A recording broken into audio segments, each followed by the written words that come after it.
Across oceans, deserts, and remote mountain ridges, soldiers and explorers have vanished, leaving behind only the fractured echoes of their final transmissions.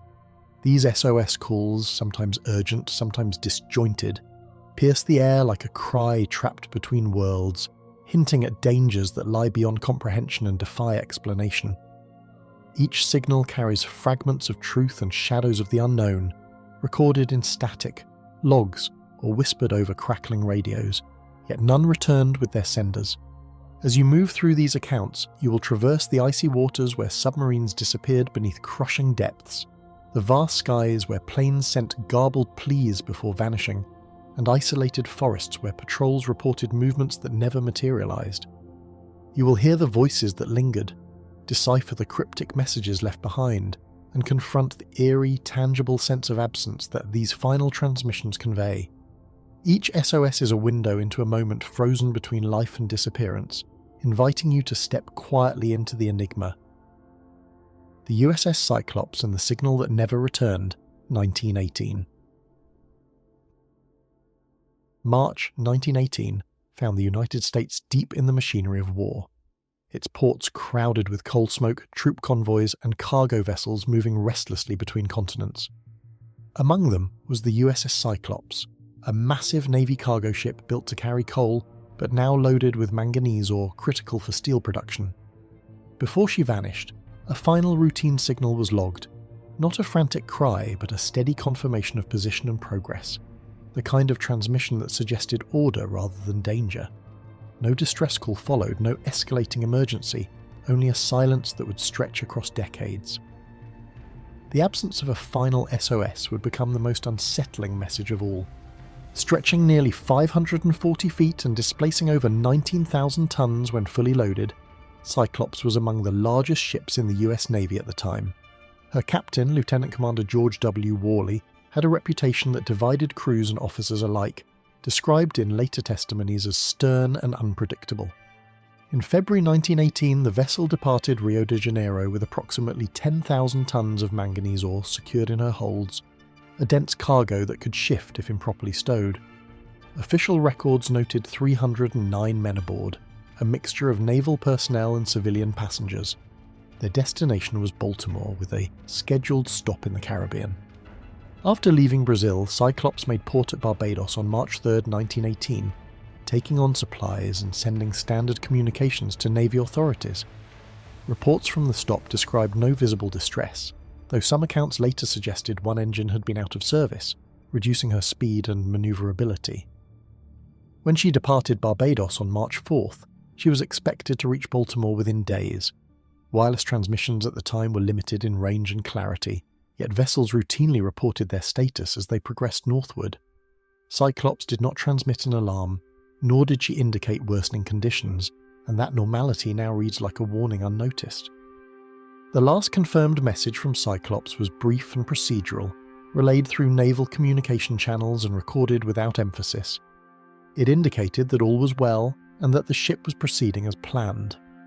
There was no coded distress, no mention of structural strain, no report of hostile contact despite the threat of German U-boats in Atlantic waters. During wartime, captains were instructed to report suspicious sightings and mechanical failures, and yet nothing in the surviving logs suggests alarm. When the expected arrival date passed without word, the silence began to feel deliberate, as though something had intervened too swiftly for radio operators to react. Weather records from early March 1918 show no catastrophic storm in the region between Barbados and the American coastline. While the Atlantic can turn quickly, no hurricane or recorded tempest coincided with the Cyclops' disappearance. The ship's route would have taken her through heavily travelled sea lanes, monitored by other naval vessels and merchant ships. None reported debris, oil slicks, or flares in the night. In an era when radio communication was still developing, the lack of any intercepted SOS, even a fragmented burst of Morse code, remains one of the most troubling aspects of the case. Naval authorities initiated inquiries as weeks passed without sighting or signal.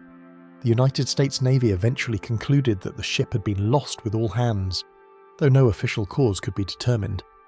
Wartime speculation initially focused on enemy action, particularly German submarines operating in the Atlantic. However, German records examined after the war revealed no claim of sinking Cyclops, and no U-boat commander reported engaging a vessel matching her description. The absence of battle damage or survivor testimony deepened the uncertainty, shifting attention toward mechanical or structural failure. Concern soon centered on the manganese cargo itself, whose immense weight may have stressed the ship's hull beyond safe limits. Cyclops had previously undergone repairs for a cracked cylinder in one engine, raising questions about her structural integrity. If the oar shifted during heavy seas, even moderate ones, it could have caused the vessel to list dangerously, potentially capsizing without warning. Such an event might explain the lack of a distress call, as radio operators would have had only moments to react. Yet even in sudden sinkings, some trace often remains, and none was ever conclusively linked to Cyclops. Adding to the unease was the fate of Cyclops' sister ships, Proteus and Nereus, which also vanished during World War II while carrying heavy cargoes along similar routes. Though decades apart, their disappearances invited retrospective comparisons that cast Cyclops' loss in a broader pattern of unexplained maritime tragedies. Official investigations did not attribute these events to a single cause, but the repetition of silence suggested vulnerabilities not fully understood. Each case involved heavily loaded vessels, wartime pressure, and abrupt endings without coherent SOS transmissions. As the years passed, Cyclops became entwined with legends of the so-called Bermuda Triangle, though the term itself would not be coined until much later. Her disappearance occurred within the loosely defined region bounded by Florida, Bermuda, and Puerto Rico, an area later associated with anomalous losses. Serious historians caution against sensational explanations, noting that heavy traffic and wartime secrecy often distort perception. Even so, the ship's vanishing without a single verified distress signal gave the story an aura that statistics alone cannot dispel. The human dimension lingers in Navy archives and family letters, where relatives waited for news that never came. Telegrams informed them that Cyclops was overdue, then missing, and finally presumed lost. In an age when radio represented the cutting edge of connection, families trusted that any emergency would be transmitted across the sea. Instead, the last official communication remained a calm acknowledgement of routine travel, a message stripped of urgency. That ordinary transmission now carries the weight of finality, because it was the last trace of 309 lives suspended between continents. More than a century later, no confirmed wreck of USS Cyclops has been identified, despite technological advances in deep-sea exploration. The ocean floor along her probable route is vast and uneven, capable of concealing even a ship of her size beneath layers of sediment and time.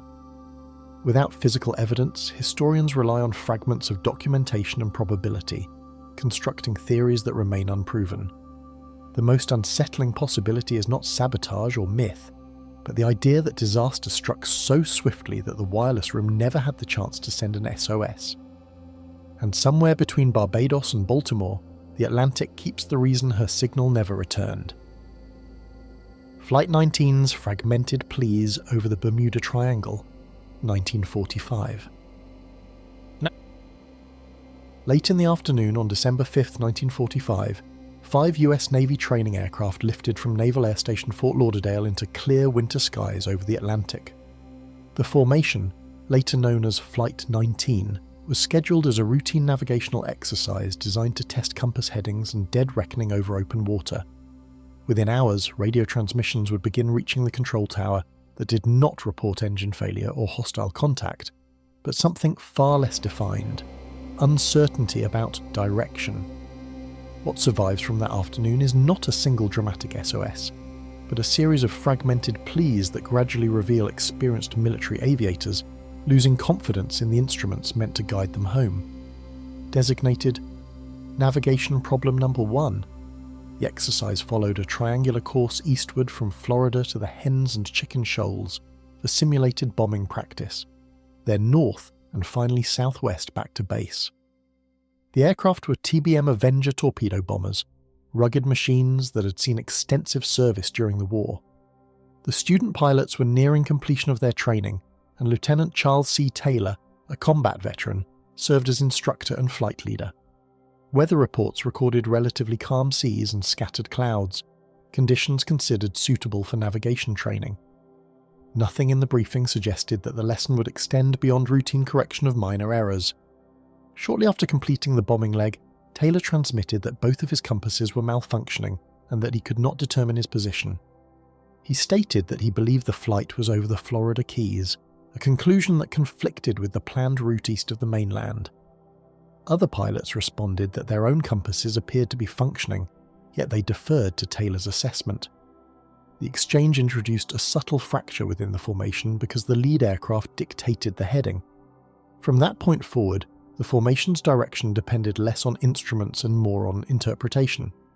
Ground control operators, listening carefully through headsets, began advising Taylor to turn west, the simplest corrective action that should have ensured landfall regardless of precise location. The instruction was repeated with calm clarity, emphasizing that a westward heading would inevitably intersect the Florida coastline. Taylor's replies, preserved in transcripts, reflected hesitation and confusion. He questioned which direction was west and suggested that the ocean below looked unfamiliar. The flat horizon offered no landmarks, and the afternoon sun, descending toward evening, complicated visual orientation. As the scheduled return time passed, radio exchanges began referencing fuel reserves. The Avengers carried limited endurance, and extended searching over open water reduced their margin for correction. Transcripts indicate that Taylor instructed the group to maintain formation rather than separate in search of land. The decision reflected training doctrine, emphasizing cohesion, yet it also ensured that the uncertainty experienced by the lead aircraft would shape the fate of all 5 planes. Each additional transmission conveyed effort, calculation, and growing recognition that the expected shoreline had not appeared. Among the most sobering fragments in the Navy's records is the plan to ditch the aircraft together if fuel reached a critical level. One transmission suggested that when the first plane's tank dropped below 10 gallons, the others would follow it down in coordinated water landings. Such planning implied anticipation of impact rather than recovery of bearings. There is no preserved evidence of panic in the voices, only disciplined preparation for a contingency that should not have been necessary during a clear weather training mission. The absence of a formal mayday underscores how procedural the unfolding crisis remained. By early evening, radio signals weakened and fluctuated in strength. Some transmissions were picked up intermittently by other aircraft and by stations beyond Fort Lauderdale, yet attempts to triangulate the formation's position produced conflicting estimates. At times, the voices sounded close enough for clarity. Moments later, they dissolved into static. The Atlantic below reflected fading light, offering no visual distinction between open sea and distant cloud banks. Each broken signal suggested that the aircraft was still airborne, still searching, and still uncertain. While uncertainty continued to surround the missing formation, a Martin PBM Mariner flying boat departed from Naval Air Station Banana River to initiate a search. The Mariner, carrying 13 crew members, vanished soon after takeoff. A tanker operating in the area reported observing an explosion and oil slick, leading investigators to suspect a catastrophic onboard detonation, a hazard associated with that aircraft type. No confirmed wreckage was recovered from the sea. The disappearance of the rescue plane intensified the crisis, layering one aviation loss atop another within the same night. In the days that followed, the US Navy conducted an extensive search spanning approximately 250,000 square miles of ocean and coastline. Aircraft scanned the water for debris, rafts, or oil slicks, while ships plotted potential drift patterns influenced by the powerful Gulf Stream. Despite the scale of the operation, no confirmed trace of Flight 19 was discovered. The absence of physical evidence left investigators dependent on incomplete radio logs to reconstruct the final sequence. Without wreckage or survivors, the fragmented transmissions became the central testimony. Initial investigative findings listed the cause as unknown, reflecting the limited data available. Later revisions favoured navigational error, suggesting that Taylor may have mistaken the Bahamas for the Florida Keys and inadvertently led the formation farther northeast into open Atlantic waters. Weather reports did not indicate severe storms at the time, though shifting winds and fading daylight could have compounded disorientation. Mechanical failure of multiple compasses simultaneously remains debated, as does the possibility of spatial confusion over a featureless sea. Each explanation addresses a portion of the evidence while leaving the silence that followed unresolved. What endures most clearly are the radio exchanges themselves, uneven and incomplete, preserving the sound of trained military aviators attempting to reconcile instruments, instinct and authority. There was no single dramatic distress cry preserved in full, only repeated efforts to determine heading and distance as fuel diminished. The final intelligible transmissions dissolved gradually into interference, suggesting the aircraft was still airborne yet increasingly beyond reliable range. The radios did not capture impact or final coordinates, only the steady erosion of certainty across open sky. The radios went silent before anyone could agree which horizon held the shore. The Lady Be Good's Desert Mayday, 1943. High above the North African coast in April 1943, a B-24 Liberator named Lady Be Good turned south after a bombing mission and began requesting navigational assistance over the radio, a routine check that would soon mark the beginning of a tragic disappearance. The aircraft, assigned to the 376th Bomb Group, had completed its target run over Naples and now faced the return journey across a darkened Mediterranean. The crew's transmissions were calm but increasingly precise in their requests, asking the base at Solich Airfield near Benghazi to provide course corrections that might bring them safely home. By midnight, those messages ceased, leaving only uncertainty over their final position. Earlier that day, fierce sandstorms had delayed departures from Solich, scattering formations and leaving Lady Be Good to approach Naples largely alone. Visibility was limited, forcing the bomber to rely heavily on instruments. Despite the hazards, the crew executed their bombing run with standard precision, releasing payloads on schedule and maintaining formation discipline. The solitary nature of the flight during both departure and mission added subtle pressure on the crew, though nothing suggested that what lay ahead would become an enduring mystery. The desert and the night waited silently, oblivious to the decisions made high above. During the return flight, Lieutenant William J. Hatton transmitted that he was uncertain of his position and requested bearings from the control tower. His voice, calm yet measured, carried across the airwaves as the Mediterranean below receded into darkness. Operators on the ground attempted to provide guidance, but the combination of nightfall, distance, and the limitations of 1940s navigation technology made it difficult to pinpoint the aircraft's location.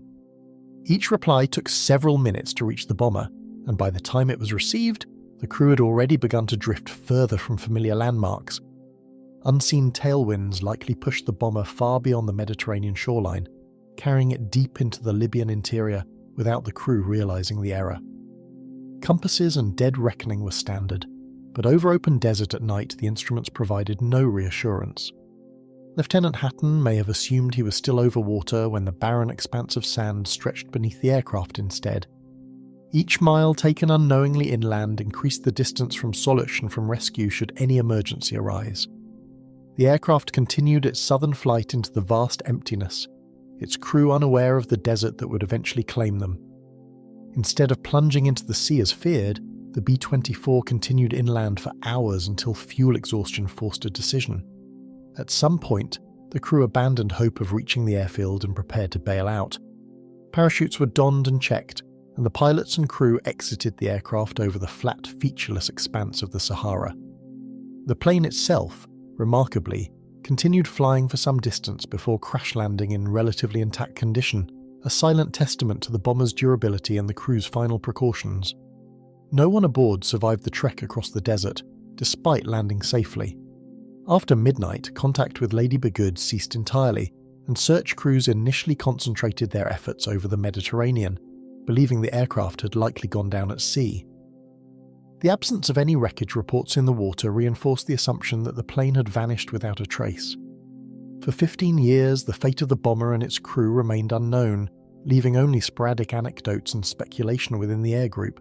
Maps of likely flight paths failed to account for the desert landing, and the Sahara retained its secret under a mantle of shifting sand and heat. 15 years later, in 1958, an oil exploration team flying over the Libyan desert noticed the unmistakable silhouette of a large aircraft resting on dunes. The B-24's fuselage was remarkably preserved, its wings still intact, a strange and almost surreal sight amid miles of barren sand. Photographs were taken, and the team reported the discovery to the US Air Force. The intact wreckage created a puzzle. How could a bomber that had sent distress signals so long before remain undisturbed for more than a decade in such an inhospitable environment? Inside the fuselage, investigators found functioning radio equipment, food supplies, and parachutes missing from the interior compartments. Bulletins and mission logs indicated that the crew had bailed out over the desert, leaving the aircraft to land alone. No fire damage was apparent, suggesting that fuel exhaustion rather than impact caused the final descent.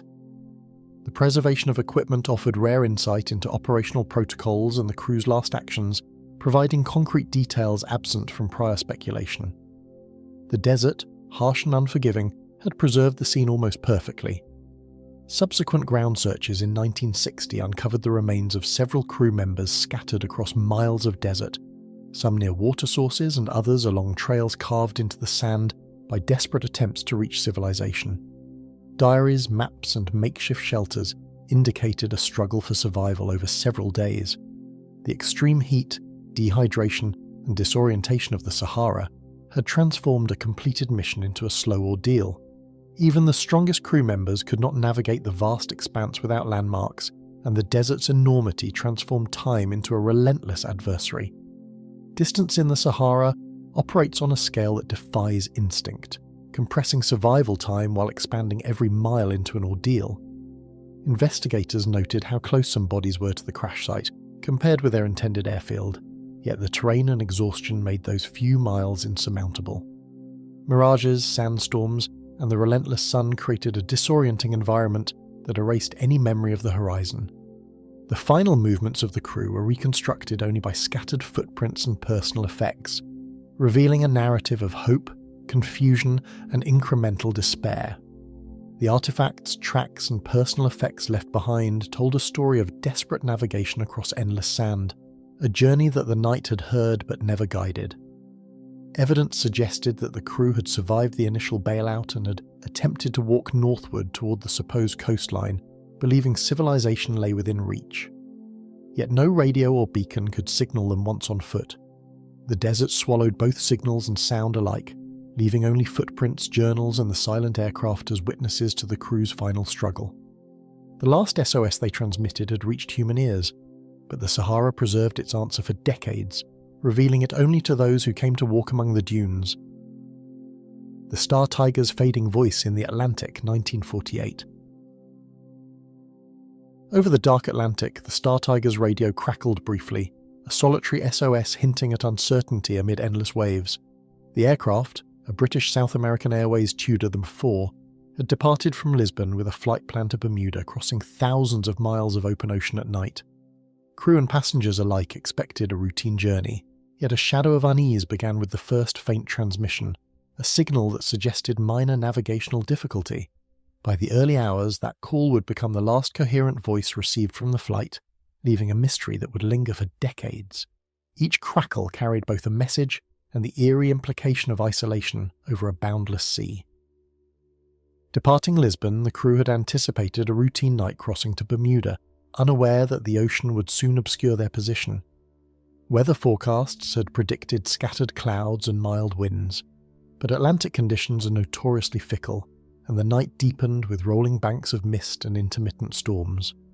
The Tudor 4 maintained a steady altitude, yet the monotony of the endless black horizon, occasionally punctuated by distant lightning, amplified the isolation of both aircraft and crew.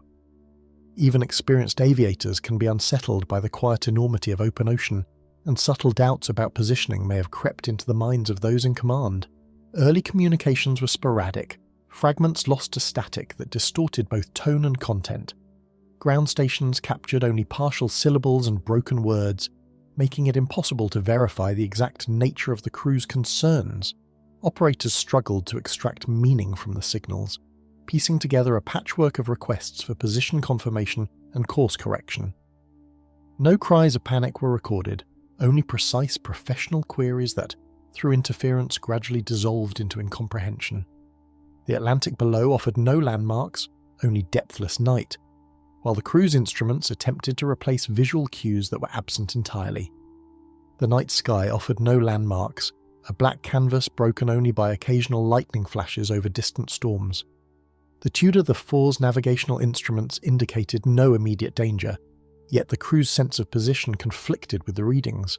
Over open water at night, the mind can exaggerate subtle discrepancies, and small deviations can compound over hundreds of miles. For the passengers, the darkness below must have seemed infinite, a vast expanse that swallowed both time and certainty, leaving only the faint hum of engines and the occasional voice through the radio. Even the sound of the turbines, normally reassuring, may have underscored the sheer emptiness surrounding them. Each successive transmission grew weaker, leaving operators grasping for clarity in the fading signals. At one point, a final intelligible call confirmed the aircraft's uncertainty regarding its exact location. Ground controllers attempted to provide bearings, but the response arrived only in fragments, garbled by static and distance. The partial SOS carried the undertone of professional concern rather than panic, yet the ominous quality of a message slipping beyond comprehension imbued it with lasting dread. By then, the Atlantic had begun to claim both signal and meaning, turning human communication into something ephemeral and ghostly. On board, the pilots adjusted headings and instruments repeatedly, aware that even minor errors over the Atlantic could compound rapidly. Fuel consumption, navigational drift, and cloud cover created conditions in which small miscalculations could become fatal. Contemporary reports suggest the crew remained methodical, checking instruments and recording observations, yet their last radio transmissions reflect growing awareness that something was wrong. For hours, the aircraft continued into the night, maintaining course while their precise location remained a mystery to all, both in the air and on the ground. Even slight variations in compass readings might have translated into miles of misdirection across the open sea. Eventually, the aircraft fell silent, the last intelligible call captured only in partial transcript form. No further messages were received, and search and rescue operations commenced as soon as the Tudor 4 failed to arrive at Bermuda. The disappearance prompted immediate concern due to the brevity of the SOS, its professional tone, and the lack of follow-up. Despite the rapid deployment of ships and aircraft, the plane could not be located, and no debris was found in the initial search areas. The silence that followed became part of the enigma, lingering in the logs and haunting all who had handled the transmissions. Search planes and vessels combed a region stretching hundreds of miles, finding neither debris nor explanation for the vanishing. Currents, storms, and the vastness of the Atlantic complicated recovery efforts. Investigators noted that even small amounts of wreckage could be carried far from any initial point of impact, yet no trace appeared. Over the years, piecing together weather reports, radio logs, and crew reports suggested the Tudor 4 may have encountered unpredicted turbulence, navigational drift, or minor equipment anomalies, but each theory left gaps that could not explain the complete disappearance. The ocean swallowed not only the aircraft, but the certainty that might have explained it. Investigators catalogued weather patterns, navigational logs, and mechanical possibilities, yet every theory left gaps that only widened over time. The Star Tiger's loss became part of a series of post-war air mysteries in the region, prompting speculation about atmospheric conditions, magnetic anomalies, and other technical explanations.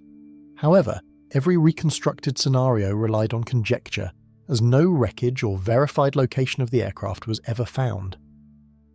The crew's last communications remained the only tangible link to what had occurred over the Atlantic that night, a fragile testament to human presence in a vast, uncaring environment. The Atlantic's expanse remained indifferent, preserving the traces of human communication while offering nothing in return. The final SOS exists only in fragments, and its fading signal represents both an urgent plea and a testament to isolation above an endless sea. Without wreckage or survivors, historians and investigators are left with voices captured in brief transmission, their meaning partially obscured by interference and distance. The ocean, vast and unpredictable, has kept the ultimate resolution just beyond reach, leaving the disappearance in a state of unresolved tension that endures today. Each fading crackle is a reminder of how imperceptibly the sea can claim a story. A faint echo remained, a voice once calling for direction, now carried endlessly by the Atlantic night and its restless waves. The transmission survives in logs, a brief signal of human effort against the enormity of open water, yet it left no physical trace of the aircraft or its passengers. For decades, the ocean has withheld all answers, preserving the mystery of the Star Tiger's final moments while the faint voice lingers in memory and record. The Atlantic claimed the flight, but not the story it left behind, which drifts in fragments across radio logs and imagination alike. The last words ever sent from Star Tiger floated over the waves unanswered, dissolving slowly into a darkness that would never reveal their fate. The USS Scorpion's final transmission beneath the Atlantic, 1968. The USS Scorpion moved silently through the depths, its crew accustomed to the monotony of long patrols beneath layers of steel and tension. Routine drills and mechanical checks passed in quiet rhythm, each officer aware that the slightest miscalculation could reverberate through this vessel's systems. The confined spaces amplified every sound, from the low hum of the engines to the faint hiss of pressurized valves. Outside, sensors detected nothing unusual, but the ocean beyond remained an opaque, unyielding void, offering no reassurance. Within the hull, discipline and procedure governed every movement, yet a subtle unease lingered, invisible and unspoken. Hours of methodical work passed as officers conducted inspections and monitored the submarine's instruments with unwavering focus. Navigation remained steady on paper, but even the most experienced crews know that the deep is unpredictable, capable of altering course without warning. Charts and sonar readings were reviewed multiple times, each officer cross-checking with meticulous care. In this silence, punctuated only by clicks and hisses, the human mind is prone to note anomalies, however minor, imagining patterns in what may be nothing more than mechanical noise. Sonar operators strained to distinguish harmless blips from potential threats, their eyes scanning screens for subtle changes in echo patterns. The Atlantic's expanse offers no landmarks, and the crew relied on instruments and calculation to maintain position. Occasionally a signal flickered across the monitors, too brief to interpret, too consistent to dismiss entirely. Conversations were terse, efficient, every word weighed against the possibility that a minor mistake could trigger a cascade of errors. Though nothing overtly dangerous appeared, the crew sensed the deep's silent authority, an omnipresent pressure that reminded them of the fragile barrier between life and the unknown. In the cramped compartments, the submarine's structure seemed almost alive, creaking and groaning with subtle shifts in water pressure. Every metallic sound was magnified, echoing in tight corridors and reminding the crew of the immense weight outside. Lights flickered in response to minor power fluctuations, and valves hissed in rhythm with engine cycles.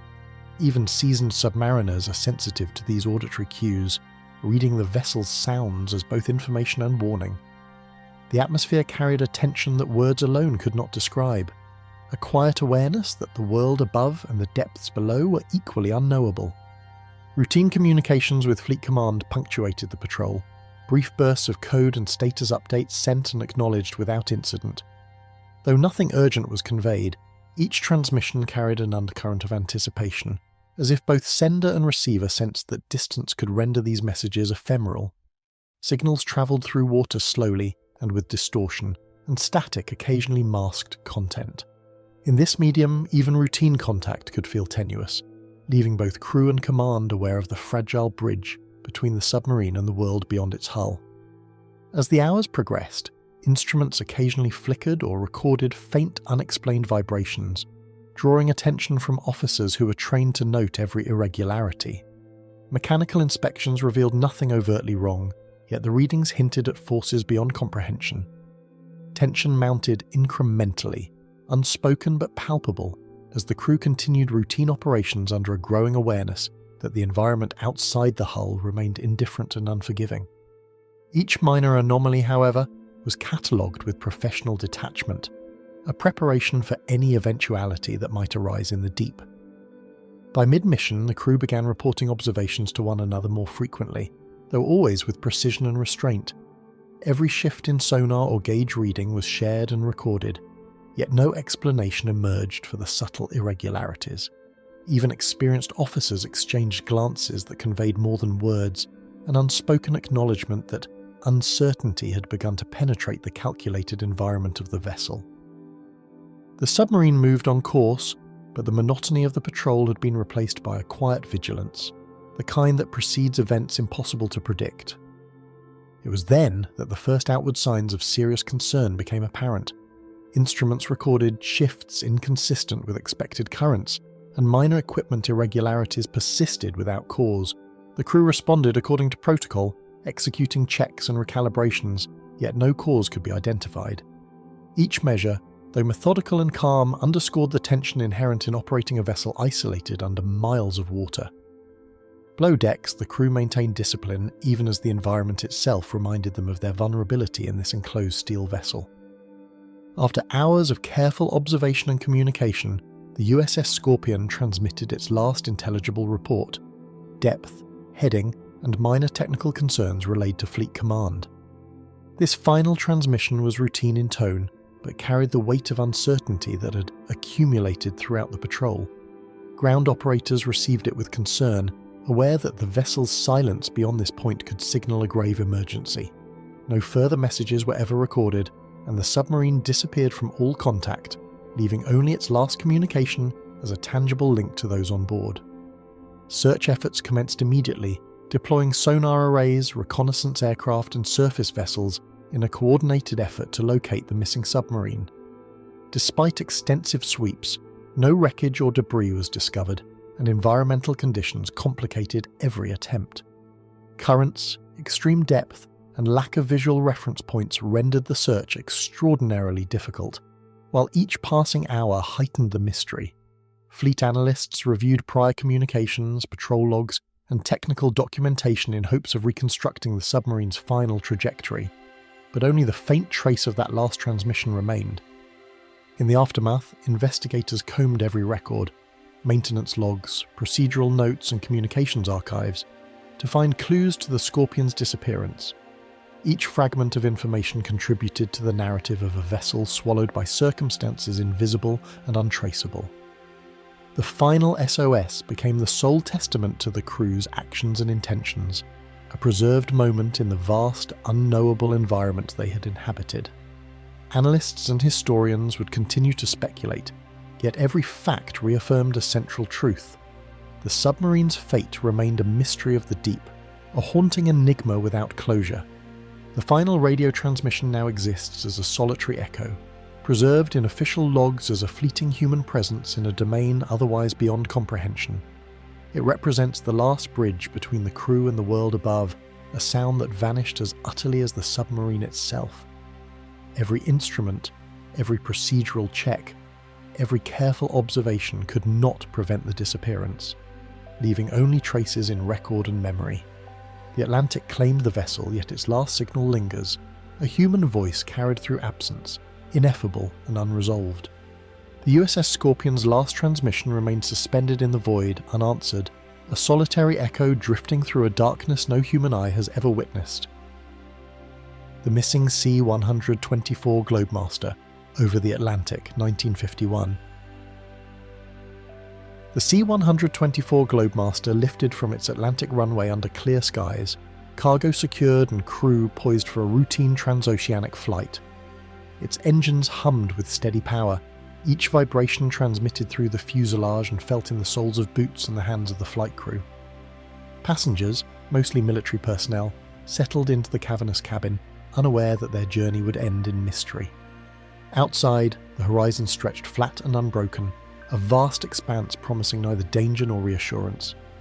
Inside the aircraft, routine reigned, pre-flight checks had passed, flight plans filed, but an imperceptible tension lingered, subtle as the shifting wind currents high above the Atlantic. In the cockpit, officers meticulously monitored dials, switches, and radio channels, the steady rhythm of the engines filling the space with mechanical certainty. Each crew member adhered to a rehearsed pattern, charting headings, scanning instruments, and confirming altitudes. The navigator cross-referenced maps while the radio operator verified frequencies, and all reports were concise, precise, and professional. Even amid apparent normalcy, there is a quiet awareness aboard any military transport that thousands of feet of air, ocean, and weather separate them from immediate assistance, and that human skill and machine operation are the only shields against unpredictable hazards. Beyond the aircraft, scattered storm systems slowly formed over the horizon, initially indistinct, then gradually more defined. Layers of clouds shifted with wind currents, occasionally darkening sections of sky and casting shadows into the fuselage. Pilots noticed subtle variations in airflow and turbulence, minor enough to adjust without alarm, yet persistent enough to keep attention focused.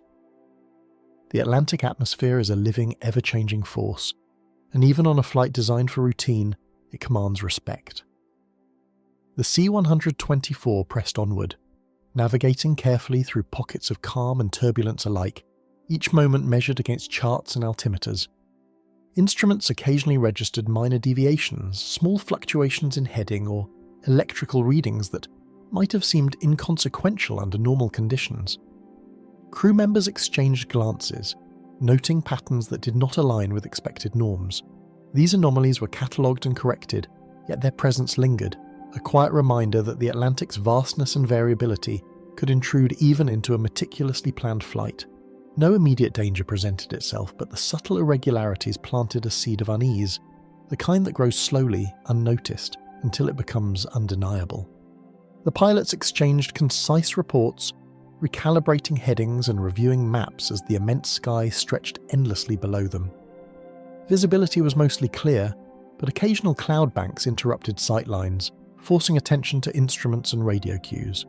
Crew members moved efficiently through procedures, mindful of cargo balance and engine performance.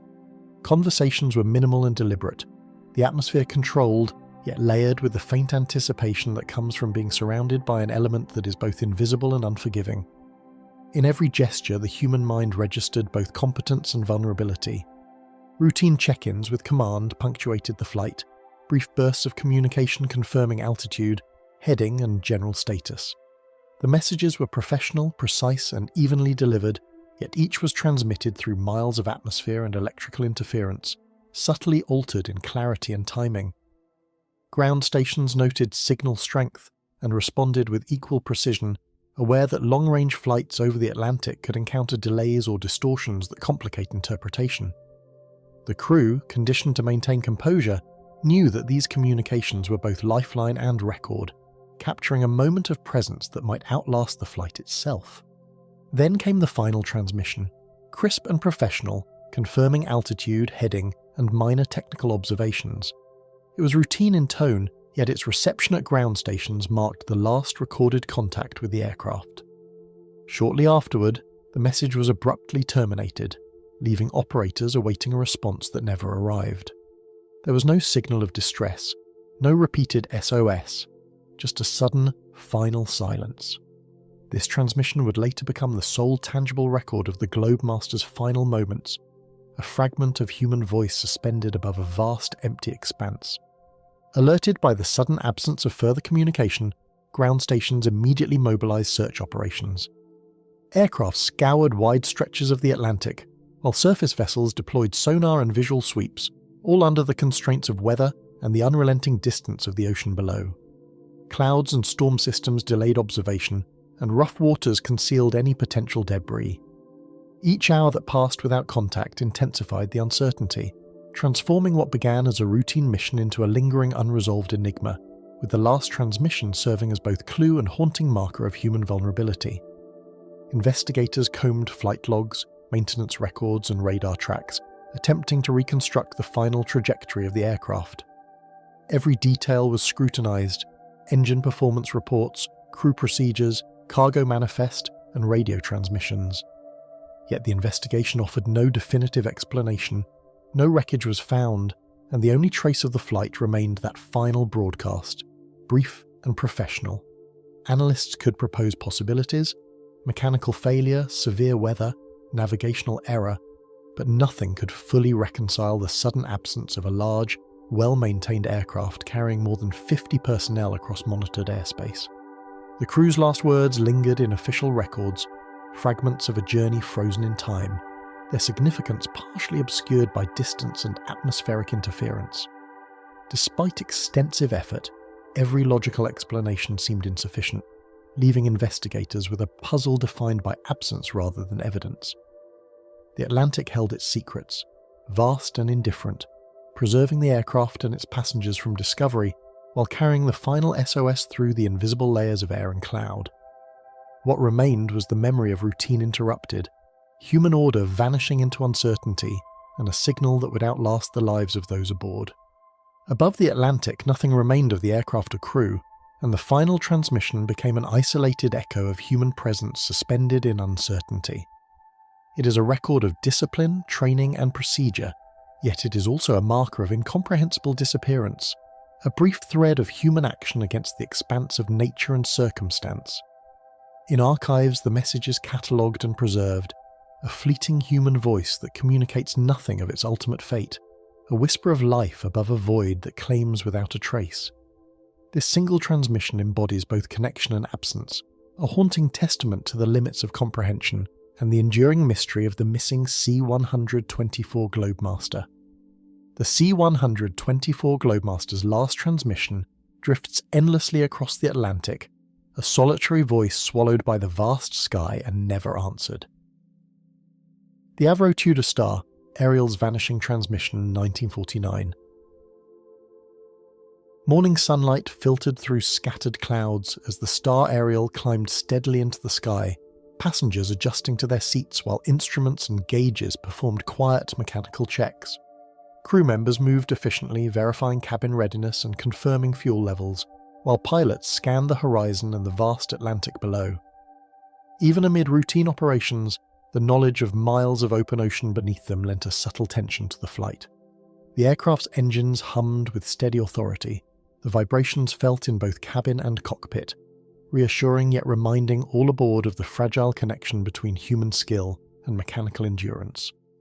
A few passengers glanced out of small oval windows, noting the shimmering ocean far below, unaware that this tranquil view would become the backdrop for an enduring mystery. Inside the cockpit, officers monitored dials and radio frequencies with precise attention, their hands moving over switches and controls in a practiced rhythm. Crew members exchanged brief updates, verifying headings, altitudes, and estimated time of arrival, while passengers remained largely unaware of the meticulous calculations unfolding around them. The atmosphere was professional, controlled, and calm, yet each subtle movement and adjustment hinted at the ever-present vigilance required on a transatlantic flight. Instruments and crew together formed a delicate balance, a partnership between human judgment and mechanical reliability that would soon face a test they could neither anticipate nor control. Each flicker of a gauge or variation in engine sound was noted, catalogued, and accounted for with quiet intensity. Over the Atlantic, wind currents shifted unpredictably, clouds forming in scattered banks and creating subtle turbulence that required constant attention from the pilots. The aircraft rose steadily through these atmospheric layers, adjustments made incrementally to maintain both altitude and heading. Light refracted off distant cloud tops, casting shifting shadows across the fuselage and inside the cabin. Passengers, unaware of the minor corrections, continued routine conversations or quiet contemplation, while crew members registered every deviation on instruments with measured concern. The vast expanse of ocean below, invisible yet always present, served as a silent backdrop to human precision and caution. Occasionally, sunlight glimmered off waves, highlighting the immense isolation of their journey. Minor fluctuations appeared on the instruments, small deviations in altitude and heading barely perceptible but persistent enough to demand verification. Pilots cross-checked readings, recalibrating as needed, and officers reviewed navigation charts while noting the aircraft's estimated position. The deviations were not alarming, yet the pattern, subtle though it was, created a tension that lingered in the cockpit. Human eyes and judgment were the first line of defense against these anomalies, emphasizing the vulnerability inherent in crossing thousands of miles of open ocean, where a single miscalculation could become critical. Crew members shared quiet glances, acknowledging both the routine and the subtle unpredictability of the Atlantic skies. Officers discussed minor adjustments in precise, measured tones, coordinating corrections while maintaining an unbroken chain of observation. The navigator compared plotted headings with instrument readings, recalculating routes against prevailing winds and shifting atmospheric conditions. Each crew member acted with disciplined efficiency, aware that both human judgment and mechanical reliability were essential for the safe continuation of the flight. Even routine discussions carried a weight of anticipation, as each adjustment highlighted the fragile margin separating orderly operation from unforeseen danger. Passengers murmured occasionally, the soft hum of engines blending with their voices, unaware of the subtle strain on human attention in the cockpit above. Communication with ground stations was maintained at regular intervals, with brief updates confirming position, altitude, and operational status. Radio signals travelled through layers of atmosphere, subject to interference that occasionally distorted clarity. Yet the crew remained calm, noting every reply and adjusting transmissions as necessary. These exchanges served as a tenuous lifeline between the aircraft and the world below, small threads of connection across an immense distance that was both invisible and unyielding. The faint crackle of static in between messages reminded the crew how tenuous these connections could be. Each word transmitted a fragile signal suspended across the vast expanse of air and water. Then the final transmission arrived, crisp, succinct, and professional. It confirmed the aircraft's heading, altitude, and minor technical observations, delivered in the precise cadence expected by operators and recorded for posterity. Abruptly, it ceased, leaving no response, no repetition, and no further word from the star Ariel. Ground stations strained to reach the aircraft, scanning frequencies for any sign of continuity, but the transmission had already vanished, leaving behind only the echo of a human voice in the archives. This solitary fragment would endure as the last trace of the flight, a stark signal of presence before the unknown claimed it entirely. The sudden silence carried more weight than any technical anomaly, an intangible signal of an aircraft suspended in uncertainty. Search and rescue operations were initiated immediately, and aircraft were dispatched to grid points over the Atlantic while ships coordinated maritime sweeps. Visibility was complicated by cloud formations, shifting weather, and the vastness of the ocean, which made even precise navigation challenging. Observers scanned both sky and water for any sign of debris or the aircraft itself, yet hours passed without discovery. Each hour amplified the tension, emphasizing the relentless scale of the Atlantic and the smallness of human endeavor within it. The final transmission remained the only tangible evidence that the star Ariel had been in that location, its human message suspended in a void where technology and distance conspired to conceal reality. Investigators scrutinized flight logs, maintenance records, and radar tracks, attempting to reconstruct the trajectory of an aircraft that had seemingly dissolved into thin air. Every instrument reading, every procedural note, and every communication was analysed for hints of what might have occurred. Yet no wreckage or survivors were located, and no definitive conclusion could be drawn from the available evidence. The final SOS remained a solitary, inexplicable clue, a professional voice, a precise message, and then silence that defied interpretation, leaving experts to speculate amid an abundance of unanswered questions. The Atlantic had swallowed both aircraft and certainty alike. The star Ariel's last words, recorded in flight archives, persisted as fragments of human presence suspended in time, their meaning amplified by the absence of any further trace. In retrospect, the flight appeared ordinary, conducted under conditions typical for the route and the aircraft, yet the sudden disappearance rendered the ordinary extraordinary in its mystery. Each detail of the mission, from crew diligence to instrument readings, now took on an ominous significance, as if the final transmission alone contained the story of a vanished journey that no one could fully decipher. Every analysis, every theory returned to that one brief message, echoing across decades of investigation. Across the immense Atlantic expanse, no trace remained of the aircraft or its passengers. The final transmission lingered not as a signal of distress, but as a haunting record of presence, a reminder that human order could dissolve in the face of vast indifferent forces. Histories would catalogue the flight, investigators would analyse the fragmentary record, and future aviators would note its mystery in manuals. Yet the core enigma, the sudden vanishing of an entire aircraft, would persist, unsolved and unresolved. The star Ariel vanished into the vast Atlantic night, leaving behind only a single fragment of sound that would haunt every attempt to understand what had occurred. The Korean War Patrol that reported movement in the fog, 1951.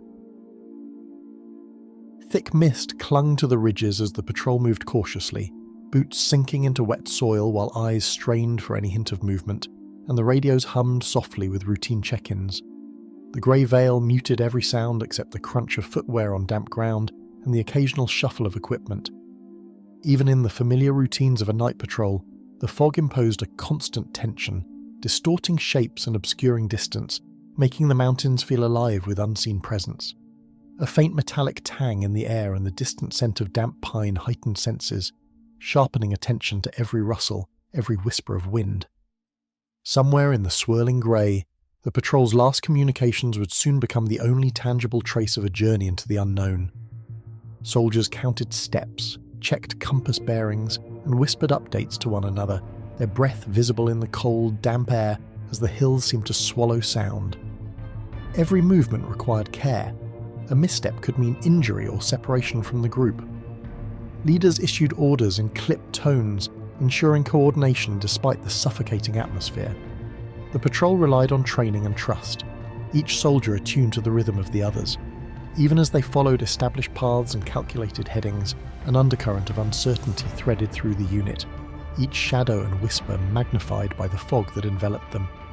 Some soldiers felt a subtle unease in their chest, a physiological echo of the unknown stretching ahead.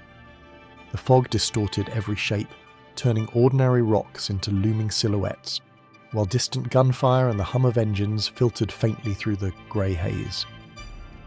The terrain became a shifting labyrinth, familiar topography twisted into unfamiliar forms, and the soldiers' senses worked overtime to interpret what they could not see. Each sound carried a potential threat, each movement could be friend or foe. In this environment, instinct and training collided, producing a heightened awareness that was as exhausting as it was essential. Every step forward was measured, tentative, and deliberately cautious, the men's boots leaving fleeting impressions that the fog threatened to erase. A flicker of motion caught a scout's attention, a shadow that shifted against the fog, and was quickly noted in tense, clipped reports sent to the squad leader. Eyes scanned the dim surroundings again and again, but the shapes were elusive, vanishing as quickly as they appeared. Radios crackled briefly, messages relayed, and the uncertainty grew heavier with each passing minute. What might have been a deer, a branch, or a human figure remained unidentified, yet it was enough to stir unease among the soldiers, reminding them that the terrain could conceal both danger and disappearance. Every subtle movement seemed amplified, a phantom echo of something lurking just beyond perception. Messages crackled over the radio, fragmented and urgent, confirming positions while transmitting brief details about the strange movement glimpsed through the murky veil. Base stations responded cautiously, seeking clarity, yet the fog compromised transmission quality, and interference added static to the already anxious exchanges. The patrol's reports became terse, clipped, and increasingly urgent as the unidentifiable movements persisted. The limitations of technology against the elements were starkly apparent, emphasizing the fragility of the connection between the human and the mechanical, and highlighting how quickly isolation could become total in the Korean hills. Each burst of static seemed almost like an echo of the unknown moving nearby. Officers debated holding position versus advancing cautiously, weighing the risks of terrain, visibility, and the potential presence of enemy forces lurking unseen. Decisions were made with deliberate care, balancing safety against mission requirements. Every order carried the weight of potential consequences, and the soldiers' disciplined responses reflected both experience and the tension of uncertainty. Even minor decisions, whether to move 10 yards forward or remain still, became exercises in judgment under pressure, underscored by the persistent indistinct stirrings that seemed to animate the fog around them. The crisp night air carried a chill that seeped through clothing, a reminder that nature could be as imposing as any human adversary.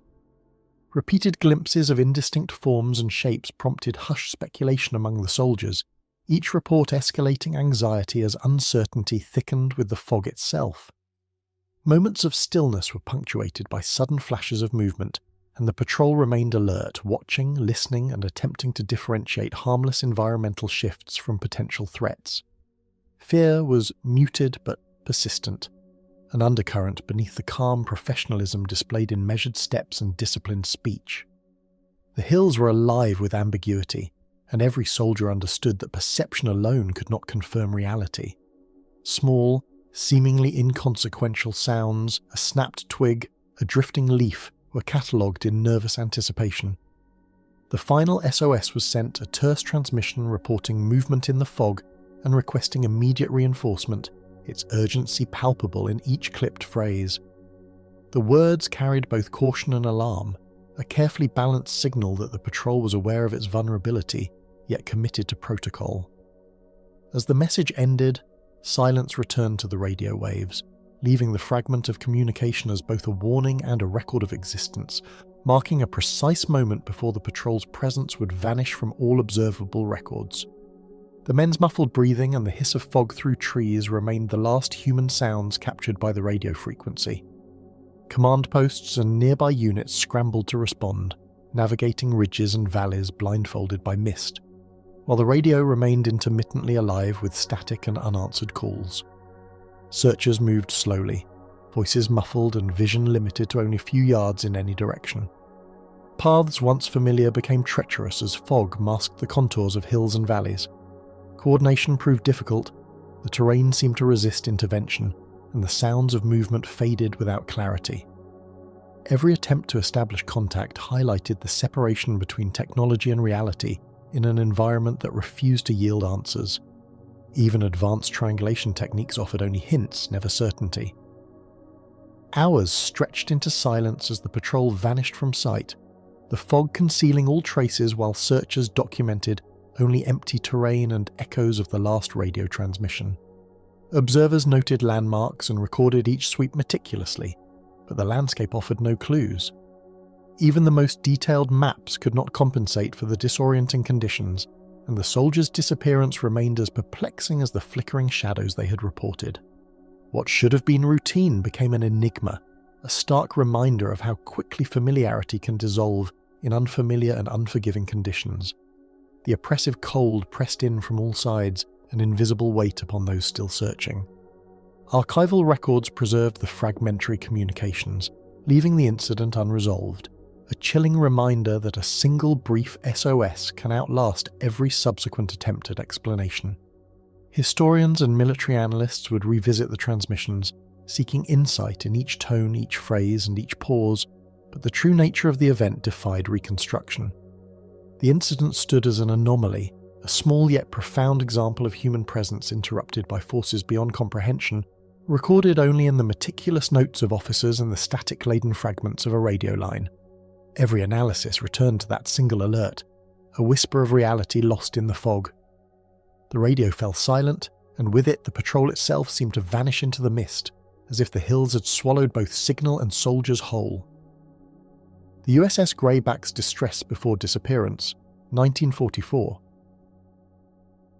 The submarine's metal hull groaned under the pressure of the deep, and inside crew members moved through dimly lit corridors with practiced precision, unaware that their next transmission would carry a final, urgent message. The electric hum of the control room mixed with the faint clatter of boots on metal gratings, and the ambient sounds of machinery, pumps, fans, and sonar pulses created a constant backdrop that both comforted and unnerved the men. Each sailor performed routine tasks, from checking gauges to recording data, yet a subtle tension threaded through the compartment, the kind of unease that accompanies the first hints of danger in an environment where errors are unforgiving. Somewhere beyond the hull, the Atlantic pressed silently against the steel, indifferent to the human lives enclosed within, and it was against this immense unseen pressure that the Greyback's distress would soon be projected. Instruments flickered erratically, and sonar operators noted subtle anomalies that suggested the waters surrounding the submarine were concealing more than the usual currents in marine life. Blips appeared and vanished without pattern, leaving operators squinting at screens and consulting charts, unable to reconcile readings with the known seafloor contours. The slight oscillations in depth sensors and the intermittent tremors in the hull added to the impression that the ocean itself was not static but alive with hidden motion. Crew members exchanged concerned glances as the familiar rhythms of the submarine were punctuated by these unpredictable signals. Even the most experienced men, who had navigated countless patrols, could not fully dismiss the feeling that the environment around them had become subtly hostile, a prelude to the moments that would define their fate. Tension threaded the narrow passageways as officers exchanged curt, precise observations, their voices low but urgent, responding to the first hints of a problem that none could yet define. The commanding officer paced with measured steps, eyes darting between instruments and crew, issuing terse instructions that emphasized both caution and readiness. every minor anomaly in the readings became significant, every unexplained vibration worthy of attention. The men understood that the submarine's confined spaces amplified both sound and anxiety. A single creak could echo like an alarm, and every shadow on the walls seemed to suggest movement where there was none. A sense of anticipation settled over the crew, an unspoken recognition that routine patrols could pivot instantly toward catastrophe. Radios were adjusted, dials carefully aligned, and cryptic codes prepared, the atmosphere heavy with anticipation as the crew braced to broadcast a distress call through the ocean's vast, unforgiving medium. Technicians ensured all connections were secure, amplifiers were functioning, and frequencies were monitored. The SOS was not yet sent, but the act of preparing it demanded precision and discipline, reinforcing the palpable weight of the situation. Outside the hull, the Atlantic pressed dark and cold, and inside, the submarine's interior became a pressure chamber of both literal and metaphorical tension. Each crew member felt the rhythm of duty alongside the subtle dread of what lay beyond the steel walls. The SOS burst through the static, terse and deliberate, signalling both immediate concern and disciplined clarity, marking the moment when the Greyback's voice reached outward into an uncertain world. The message conveyed a succinct report, anomalies in depth readings, unexpected movements of nearby currents, and the need for prompt assistance if possible. Base stations registered the signal, though interference distorted parts of it, producing fragmented echoes that underscored the isolation of the vessel. The crew, having completed the transmission, returned to stations with heightened alertness, aware that this brief broadcast might be the last human sound ever projected from the submarine into the vast ocean. Command stations strained to acknowledge the transmission, their signals interrupted by interference and the shifting density of the surrounding waters, rendering the communication fragmentary and unsettling. Attempts to triangulate the submarine's exact location proved challenging as the SOS was distorted by atmospheric and aquatic conditions. Intermittent echoes returned instead of direct responses, leaving commanders with only partial clarity.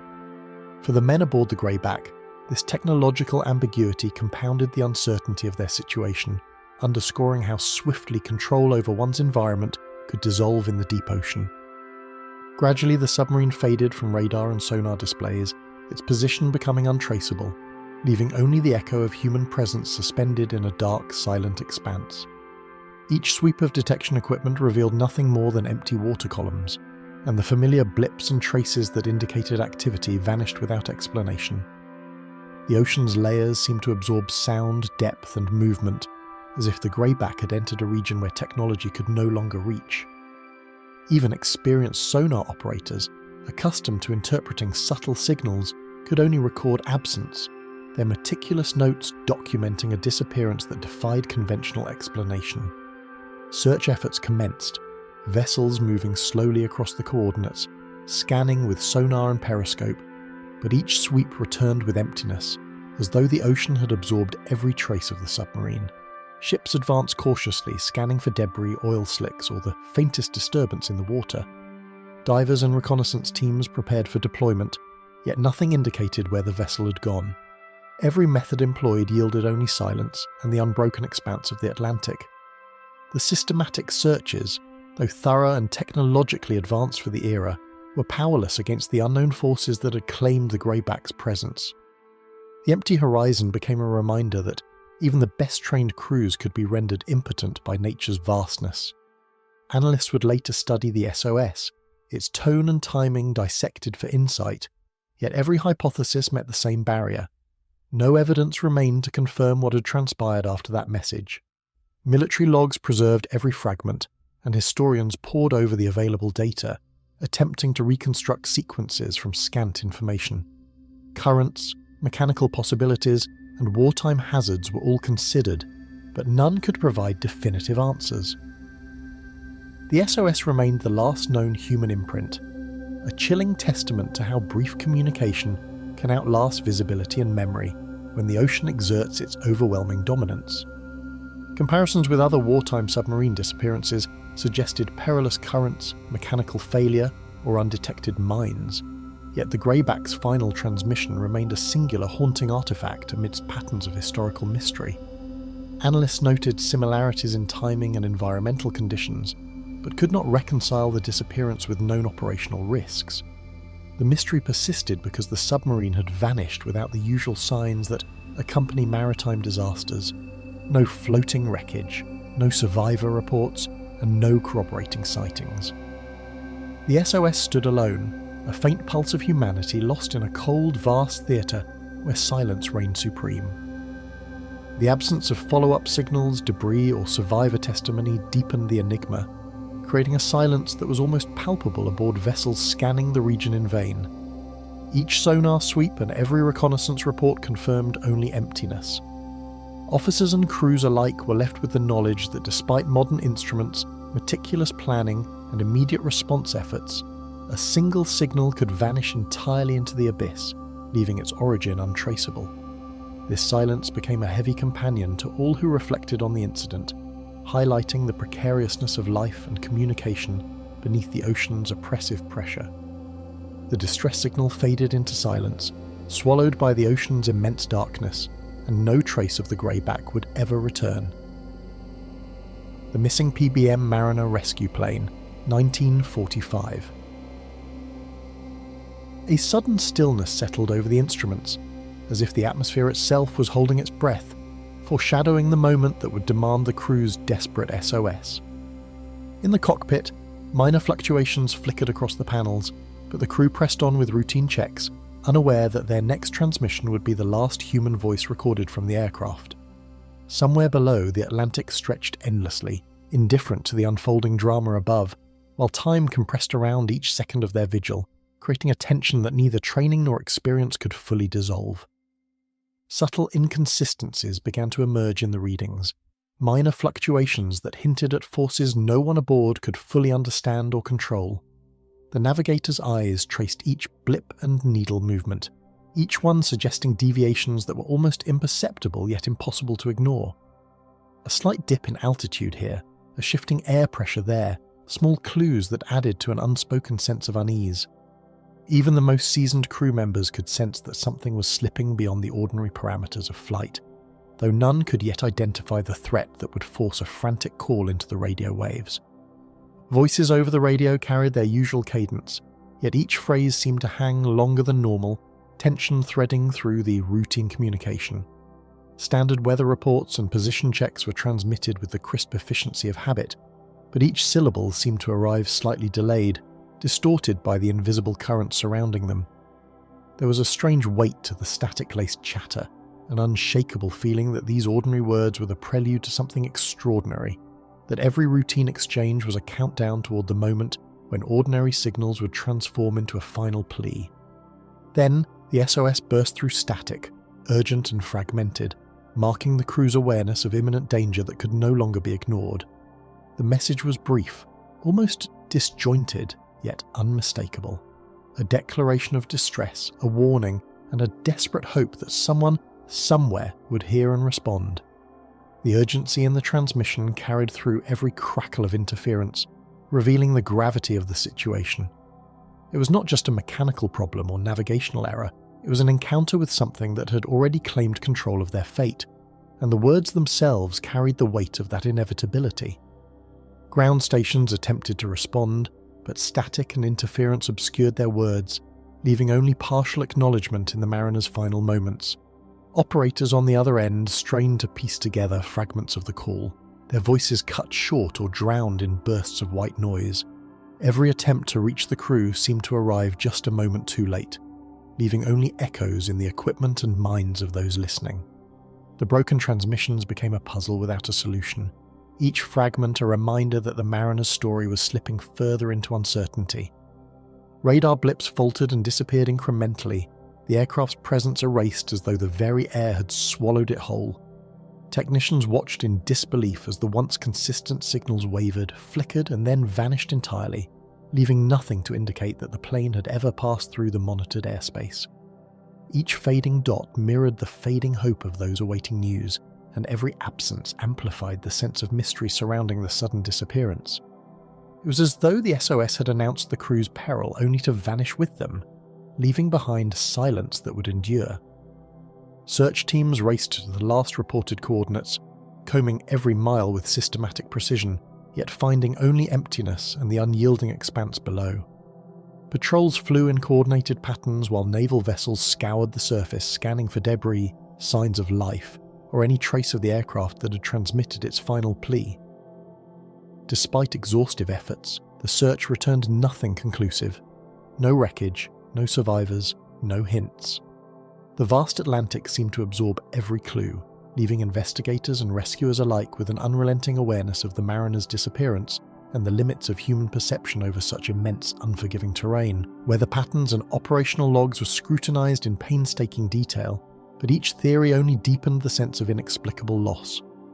Reports confirmed that conditions had been within acceptable parameters, yet anomalies persisted in the flight data.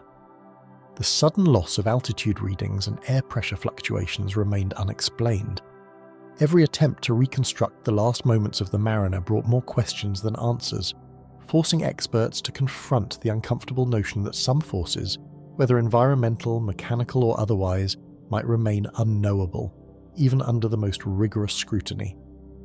Mechanical possibilities were considered, from engine malfunction to sudden structural failure, yet none could account for the abrupt end of the crew's transmission. Each scenario was examined against logs, maintenance records and flight plans, but the brevity and clarity of the SOS contradicted a slow or gradual failure. If equipment had failed, it had done so with eerie precision, leaving the crew just enough time to send a single urgent call before vanishing. The meticulous order of modern aviation seemed powerless to explain how an aircraft, fully functional moments before, could disappear so completely without leaving tangible evidence. The fleeting, fragmented signal remained the sole evidence, its brevity and urgency hinting at forces beyond immediate comprehension or expectation. Analysts and pilots alike noted the distinct urgency and precision of the transmission, suggesting a conscious awareness of danger and an attempt to convey maximum information in minimal time. No follow-up calls were ever received, and nothing else survived to provide context. The SOS itself became both the key and the enigma, a final testament to the crew's awareness, courage, and the unknown circumstances that would claim them. Silence settled like a weight, preserving only the memory of a fleeting signal that survived beyond the aircraft and crew themselves. Years later, the call would remain a point of reference for those investigating lost planes, a haunting example of human presence fading into the vast Atlantic without explanation. The mystery of the Mariner endures in every attempt to retrace its path, in every analysis of its final transmission, and in the imagination of anyone who contemplates the fragility of life over an indifferent, infinite sea. The Mariner's fractured plea vanished into the Atlantic expanse, leaving the fate of crew and aircraft suspended in enduring, unresolved mystery. The British South American Airways Stardust and the word Stendeck, 1947. A sudden, enigmatic sequence of dots and dashes cut through the routine radio chatter, a single, puzzling Morse code that would forever haunt the memory of everyone listening. Ground operators paused mid-sentence, unsure whether the transmission was meaningful or a distortion caused by equipment or atmospheric interference. Whatever the cause, the message ended with a word that defied convention, a combination of letters that no one could interpret, leaving its meaning as elusive as the skies the aircraft had just crossed. The Stardust had become a vessel of uncertainty, its final communication suspended in the airwaves. The Stardust had departed Buenos Aires with an unremarkable sense of purpose, a standard passenger and mail flight to Santiago that offered no hint of the extraordinary moment to come. Pilots, crew and passengers all settled into routines, unaware that each mile travelled was bringing them closer to a moment that would etch itself into aviation history. The Lockheed Constellation carried its cargo efficiently, the flight path charted and familiar, but the Andes loomed in the distance, silent and indifferent, a vast mountain range capable of concealing both aircraft and the mystery of their last words. Each prior radio exchange had been methodical and precise, a predictable rhythm that lured ground operators into complacency, before the final, bewildering signal shattered their expectations. Routine position reports and weather updates filled the hours, and nothing in the cadence of communication hinted at the imminent rupture of ordinary events. Operators relied on decades of experience to interpret signals, yet when Stendeck arrived, all their training provided little comfort. The sudden intrusion of something inexplicable into this measured system created a tension that lingered far longer than the single transmission itself. Then came the word that defied convention, Stendek, transmitted at an altitude and moment that made its meaning impossible to discern, leaving only confusion in its wake. The letters were clear, deliberate in their rhythm, yet wholly unintelligible, sparking immediate speculation over whether it had been a code, a misguided message, or a frantic attempt at conveying an unseen danger. The sound of those 5 letters ricocheted across airwaves and offices, an enigma whose simplicity belied the profound uncertainty it carried, hinting at a last awareness that was at once human and unknowable. Ground personnel strained to respond, their voices breaking through static, yet the message lingered, brief and unresolved, as though it existed outside the normal rules of communication. Every attempt to clarify, to acknowledge, to guide the aircraft safely forward failed against the opacity of the final transmission. Operators replayed tapes and logs, trying to reconcile the word with the context of a routine flight, yet each review deepened the sense that the SOS carried an element beyond ordinary understanding, a fragment of human intention suspended in a medium that did not explain. Minutes later, the Stardust vanished from radar and sight, the aircraft disappearing into the Andes with no further trace to indicate what had transpired. No distress flare, no fragmented debris, no visual confirmation followed the brief, cryptic message. Pilots and controllers alike were left grappling with the emptiness, a tangible void in the sky where once the aircraft had been. The normal protocols of search and communication became meaningless, as the Andes seemed to have absorbed the flight entirely, leaving only the record of that final mysterious Morse code. Early reports and theories suggested navigational miscalculations or sudden weather shifts, plausible explanations that offered order but failed to illuminate the cryptic final message. Analysts noted the difficulty of flying over the Andes in unpredictable conditions, particularly at the altitudes the Stardust had maintained. Sudden turbulence, shifting wind currents, or misjudged altimeter readings could all have precipitated disaster, yet none of these explanations accounted for the unexplainable clarity and timing of the SOS, nor for why the final word had emerged at that precise moment. Linguists and radio experts examined the sequence endlessly, proposing misguided letters, abbreviations, or a desperate code, yet no interpretation could fully capture the enigma of Stendek. Some suggested it might be a simple error, a slip in Morse rhythm under stress. Others believed it was a deliberate code whose meaning has been lost to time. Each theory offered a potential glimpse, but none fully reconciled the human and mechanical elements with the sheer mystery embedded in that single transmission. The word became a symbol, a cipher in the fabric of aviation history that no one could decipher. When wreckage was finally located decades later, the physical evidence confirmed the crash site, yet it provided no insight into the last communication that had so mystified the world. The debris scattered across the high Andes Mountains told a story of impact and loss, but it remained mute regarding the final moments of the crew. Researchers and historians could map the crash, estimate the flight path, and identify the aircraft's final resting place, yet the cryptic transmission remained untouched, a solitary testament to a moment of clarity and urgency whose meaning escaped even those who uncovered the wreckage. Human factors were considered. Extreme cold, fatigue, and isolation may have influenced the crew's decision to transmit that single confounding word as they faced imminent disaster. Pilots operating at high altitudes over rugged terrain under the strain of long flights and heavy mail loads were subject to stresses that could warp communication and perception. Still, the precision of the Morse code suggested deliberate intent rather than random error, leaving observers to wonder if the crew had attempted a final act of communication that reached beyond explanation, a signal of awareness in a situation no one could survive to describe. Even now, the SOS that ended with Stendek persists as an unresolved fragment of history, a voice from the past that refuses to surrender its secret. Scholars, enthusiasts, and pilots continue to debate its meaning, each new theory only underscoring the breadth of uncertainty. The flight's disappearance, paired with that final cryptic message, transformed a routine journey into a lasting enigma, one that bridges human curiosity, the limits of communication, and the unpredictable forces of the Andes. The letters of the Stardust last transmission drift through history, a cryptic echo that no investigation, no theory, and no passage of time has yet fully deciphered.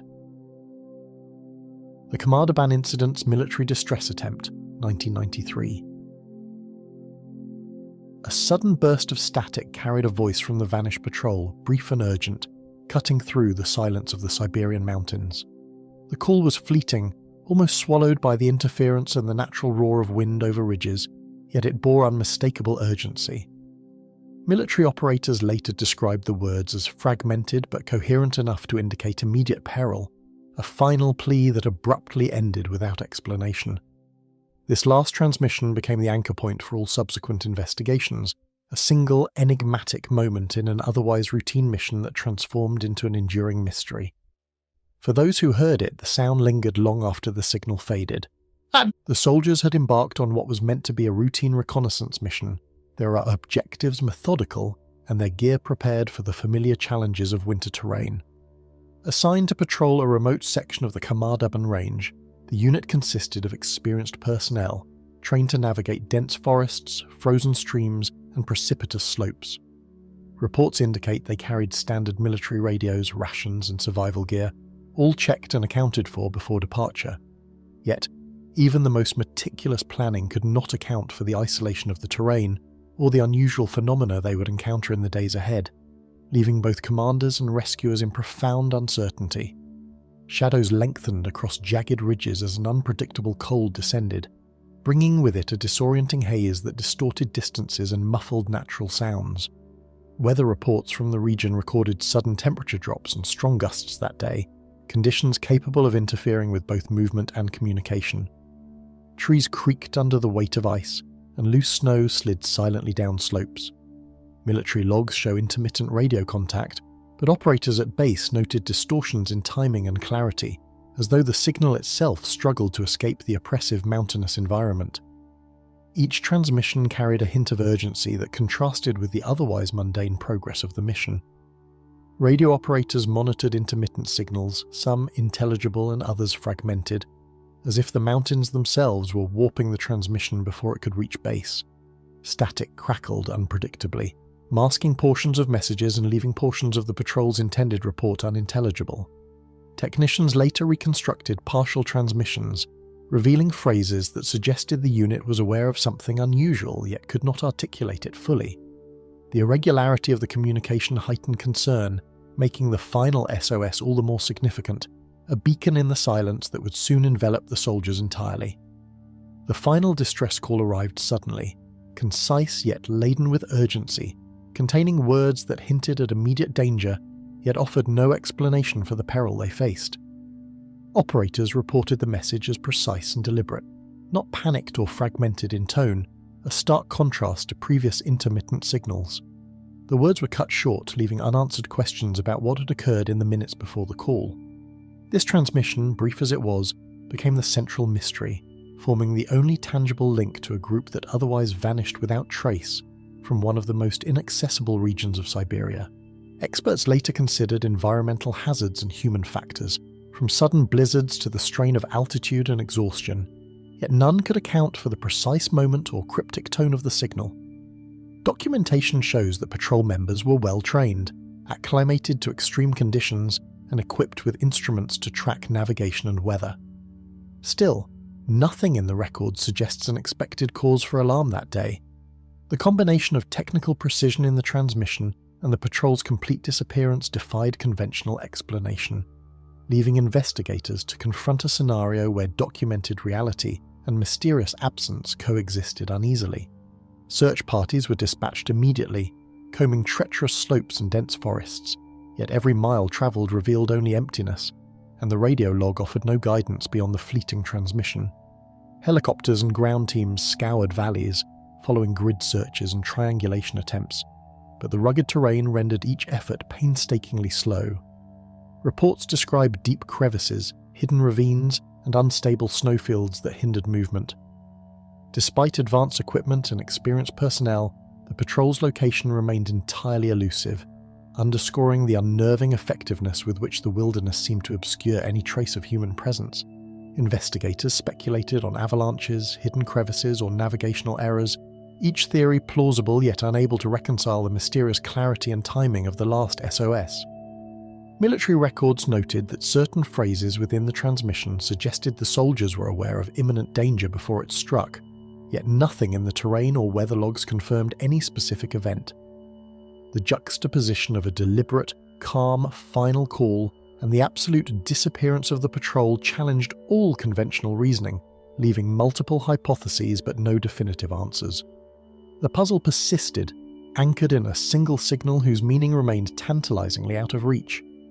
Military records retained the transmission as a singular fragment, a brief echo of human intent that resisted interpretation despite extensive review and analysis.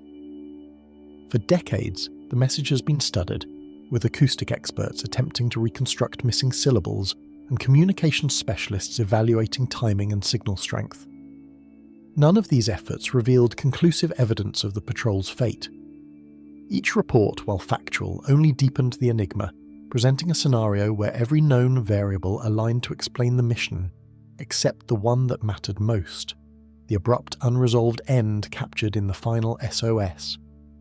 Families and comrades lived with the tension of unanswered questions, their understanding shaped solely by the haunting final broadcast, whose meaning remained suspended in time.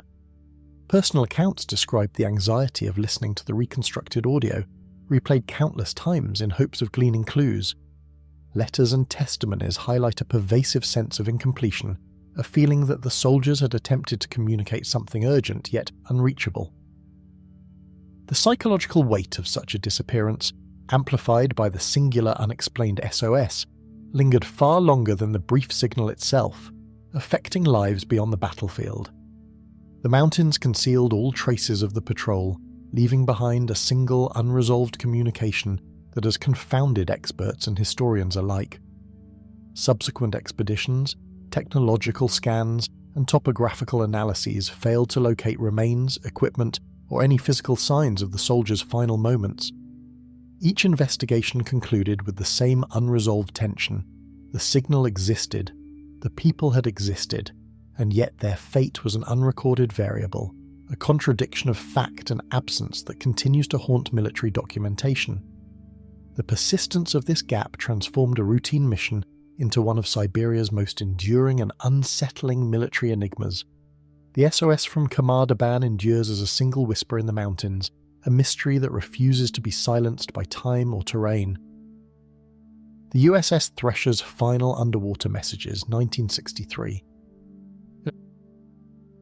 Tension had already begun to weave through the vessel, subtle vibrations and a low metallic thrum hinting at pressures that the crew could neither see nor touch.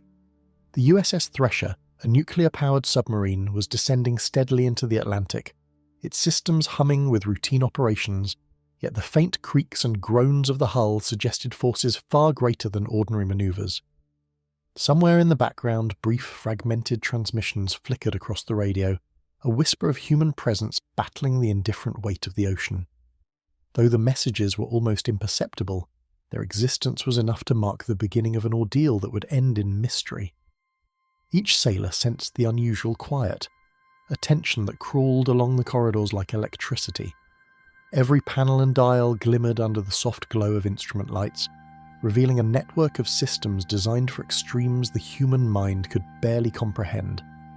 Engineers monitored temperature gradients, ballast levels, and reactor output with precision honed from years of training, aware that even the slightest miscalculation could have catastrophic consequences. The submarine's intricate machinery functioned as a living organism, translating commands into motion, maintaining balance under crushing pressures, and keeping life itself in a fragile equilibrium. Crew members exchanged concise, clipped phrases over intercoms, their dialogue precise but underscored by an unspoken awareness that the deep-held uncertainties that no design could fully eliminate. Beyond the hull, the ocean pressed with a silent insistence, its density growing with each fathom, a physical force that made even routine maneuvers a test of engineering and nerve.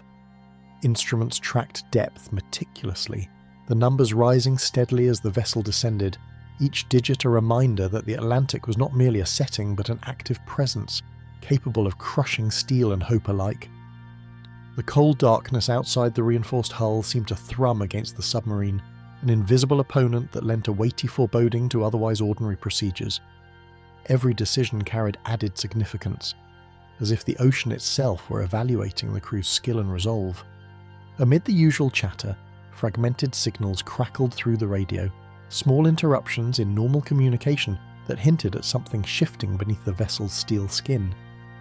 Operators recorded static-laden words, phrases that did not form complete sentences, a mixture of routine updates and irregular noises that left a lingering sense of uncertainty. Each burst of sound was fleeting, vanishing almost as soon as it appeared, and yet the very irregularity of the transmission suggested a problem beyond minor mechanical quirks. Listeners on the surface strained to make sense of the broken messages, attempting to translate them into coherent warnings before the next silence fell. Hands moved across consoles with practiced precision, checking gauges and recalibrating instruments as the crew traced every anomaly to its source, aware that time was an invisible adversary. Pumps, valves and depth regulators were adjusted repeatedly, while sonar readings were double-checked to confirm that the vessel's position remained within safety parameters. Every command carried with it an understanding that the ocean's immense pressure could transform a simple error into a fatal event. The crew relied on training and intuition, balancing methodical procedure against the urgency hinted at by the increasingly erratic radio communications. Silence became almost tangible between bursts of sound, each pause heavier than the last, stretching seconds into a weight that pressed upon the minds of those below. In the corridors and control rooms, the absence of new messages amplified anxiety, as the crew realized that something beyond their control was taking hold. Sonar operators listened for echoes, and engineers monitored subtle vibrations, seeking patterns in phenomena that offered no explanation. Each heartbeat seemed amplified in the enclosed space, and the awareness of being thousands of feet beneath the ocean's surface made every sound or absence of it intensely significant. When the final transmissions arrived, they were brief and clinical, voices clipped by pressure and distortion, leaving behind only the haunting fragments of words that betrayed the vessel's dire situation. Phrases like experiencing minor difficulties or cannot surface appeared in the log, factual yet chilling, their understated language contrasting with the enormity of the peril. There was no time for extended pleas. The messages were punctuated by static and interrupted by the immense weight of water surrounding the hull. Each transmission was a fleeting glimpse into a reality that would end almost immediately after it was recorded, leaving silence to dominate the Atlantic once more. On the surface, radio operators strained to interpret the garbled messages, coordinating sonar sweeps and triangulation with a methodical patience that contrasted sharply with the submarine's dwindling certainty. Naval personnel worked tirelessly to locate the vessel, aware of both the depth limitations of rescue technology and the imperative to respond quickly.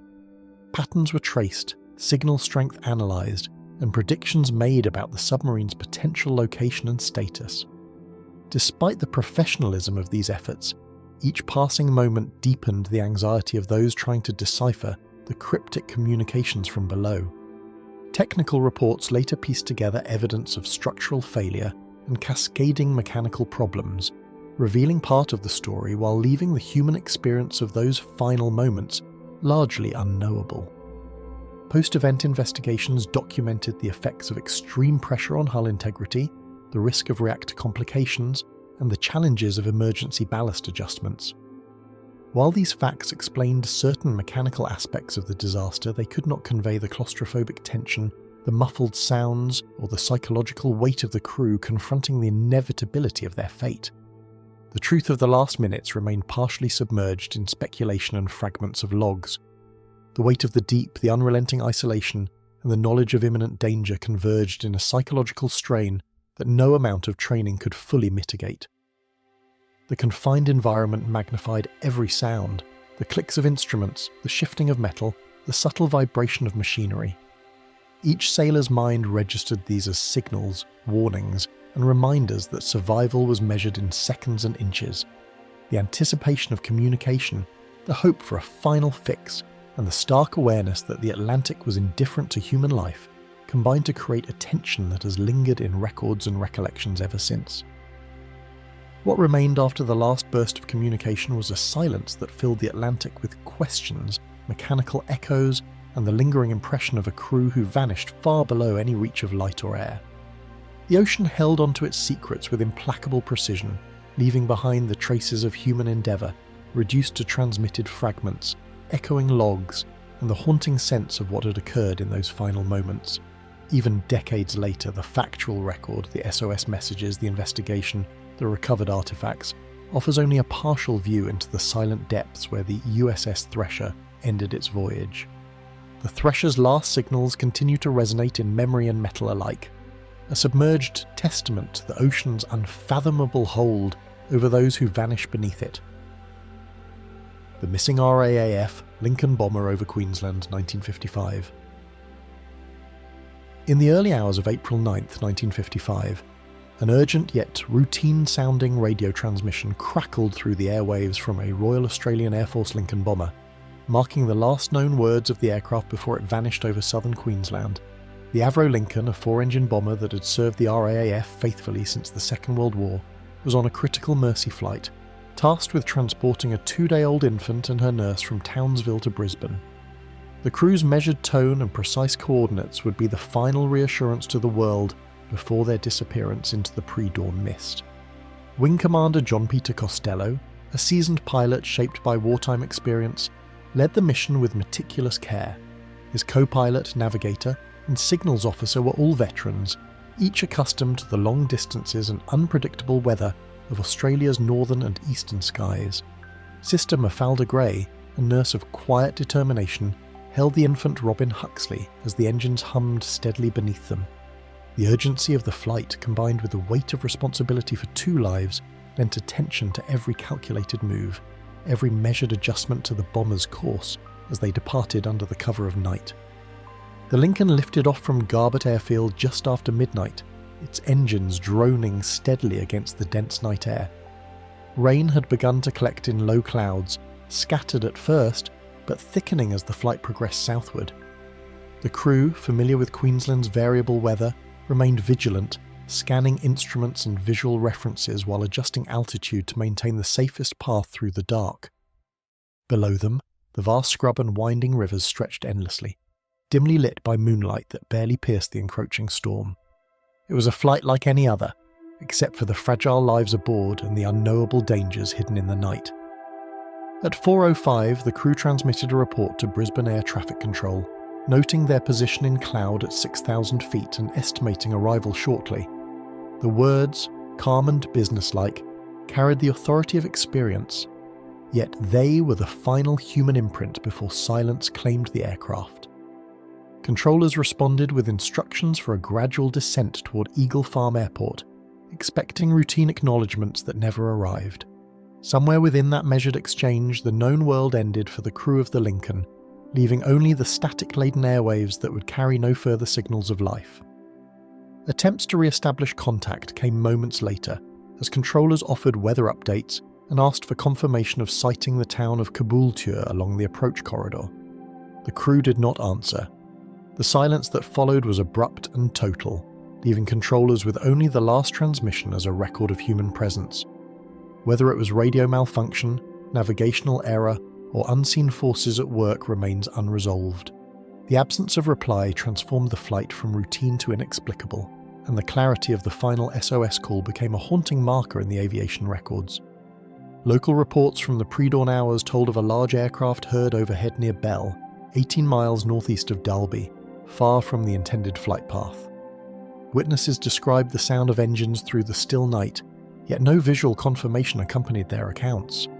These distant fragmentary observations foreshadowed the discovery of the wreckage, though at the time they added to the mystery rather than clarifying it. The Lincoln's deviation from course deepened the sense of disquiet, suggesting that something unseen had diverted it across the shadowed Queensland terrain, leaving only the echo of its last words behind. Daylight revealed the tragic consequences as search crews located the wreckage on the slopes of Mount Superbus, the highest peak of the main range.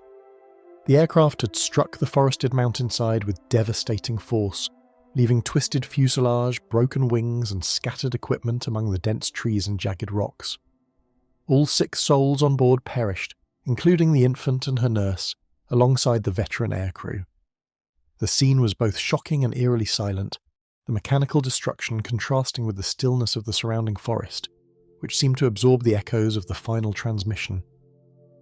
Investigators meticulously reconstructed the final moments using the remaining fragments of radio transcripts, flight logs, and eyewitness testimony. The last SOS call, simple and clear, contained the crew's position, altitude, and intent, yet it never received the expected acknowledgement. Analysis pointed to navigational misjudgment compounded by poor weather, but no single explanation fully accounted for the plane's deviation from its calculated path.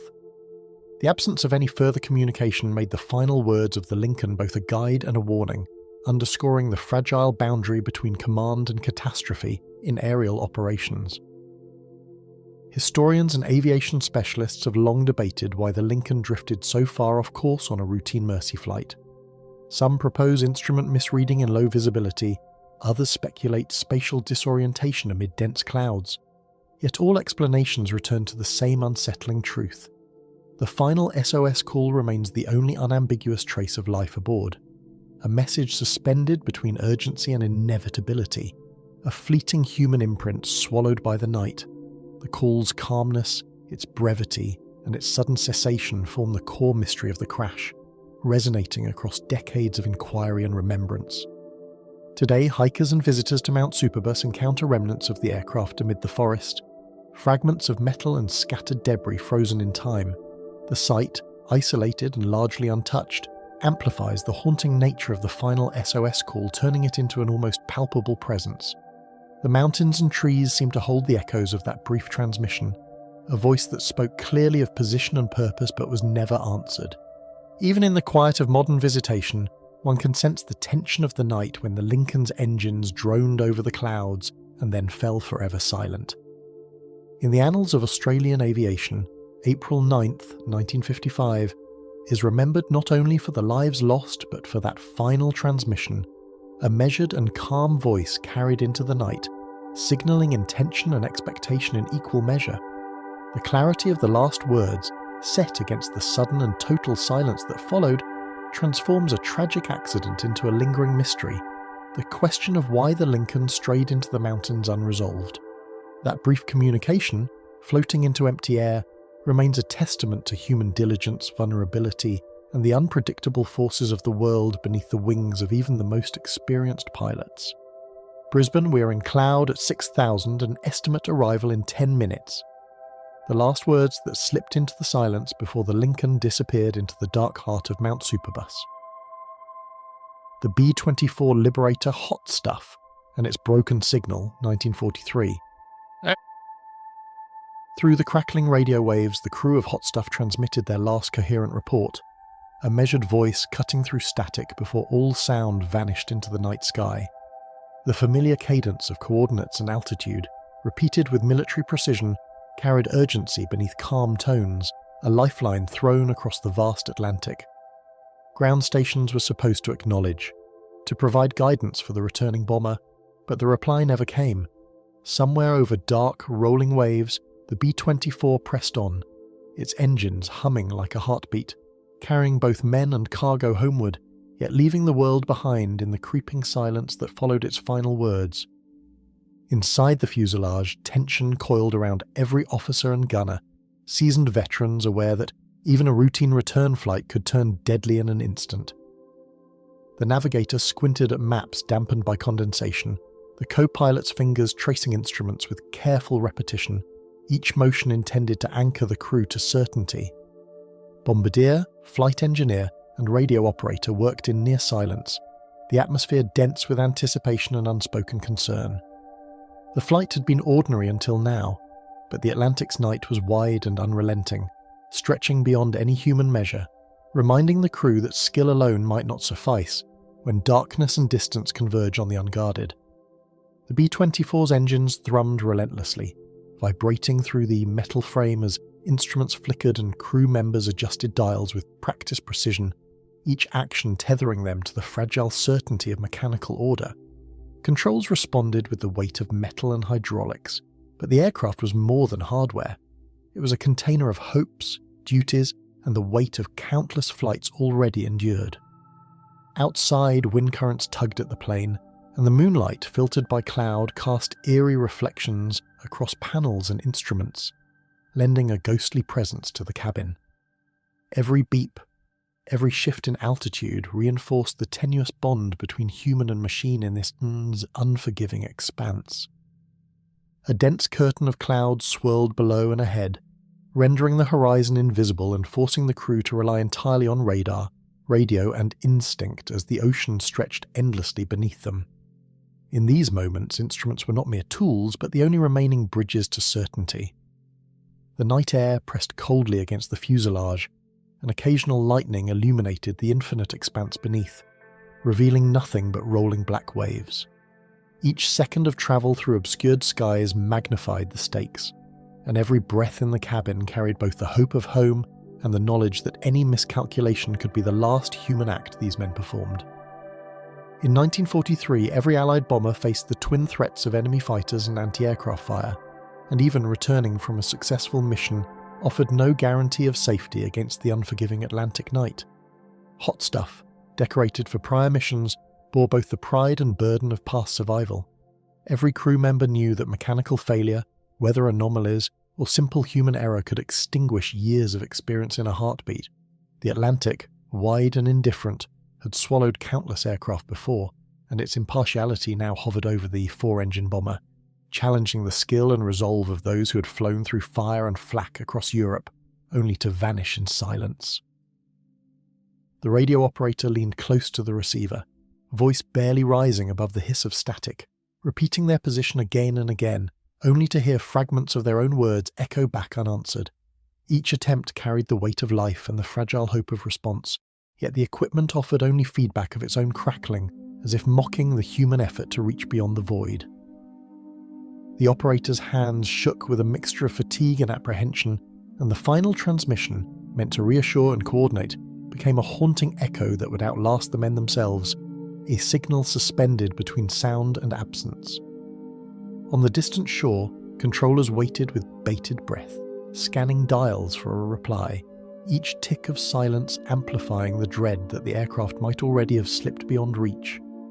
Names and call signs passed over the lines, requests repeated with increasing urgency, yet only static returned. Officers compared positions and projected flight paths, recalculated distances, and checked the clock against expected arrival times. The lack of communication transformed an ordinary operational check into a slow-building crisis, as the human mind confronted the unthinkable.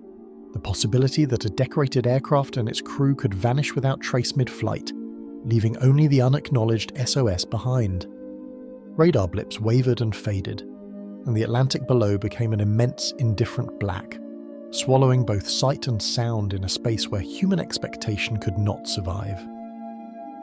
The crew, conditioned to rely on instrument readings and radio contact, now faced only the cold embrace of uncertainty. Each minute without acknowledgement stretched the mind, and even seasoned officers felt the creeping weight of isolation. Waves churned invisibly beneath, storms conspired above, and the infinite night sky mirrored the abyss that had opened between them and the world. The broken connection transformed the routine return flight into a tableau of unanswered questions, the air thick with both effort and absence. Search planes combed sectors of the ocean, scouring swells and whitecaps, yet no wreckage appeared, leaving the final transmission as the only tangible evidence that Hot Stuff had ever flown this path. Accounts of fleeting radar contacts, distant lights, and scattered debris were collected and analysed, but nothing provided certainty. Investigators could reconstruct routes and speeds, calculate drift and currents, and chart plausible scenarios, yet all relied upon the lone thread of a final SOS carried into nothingness.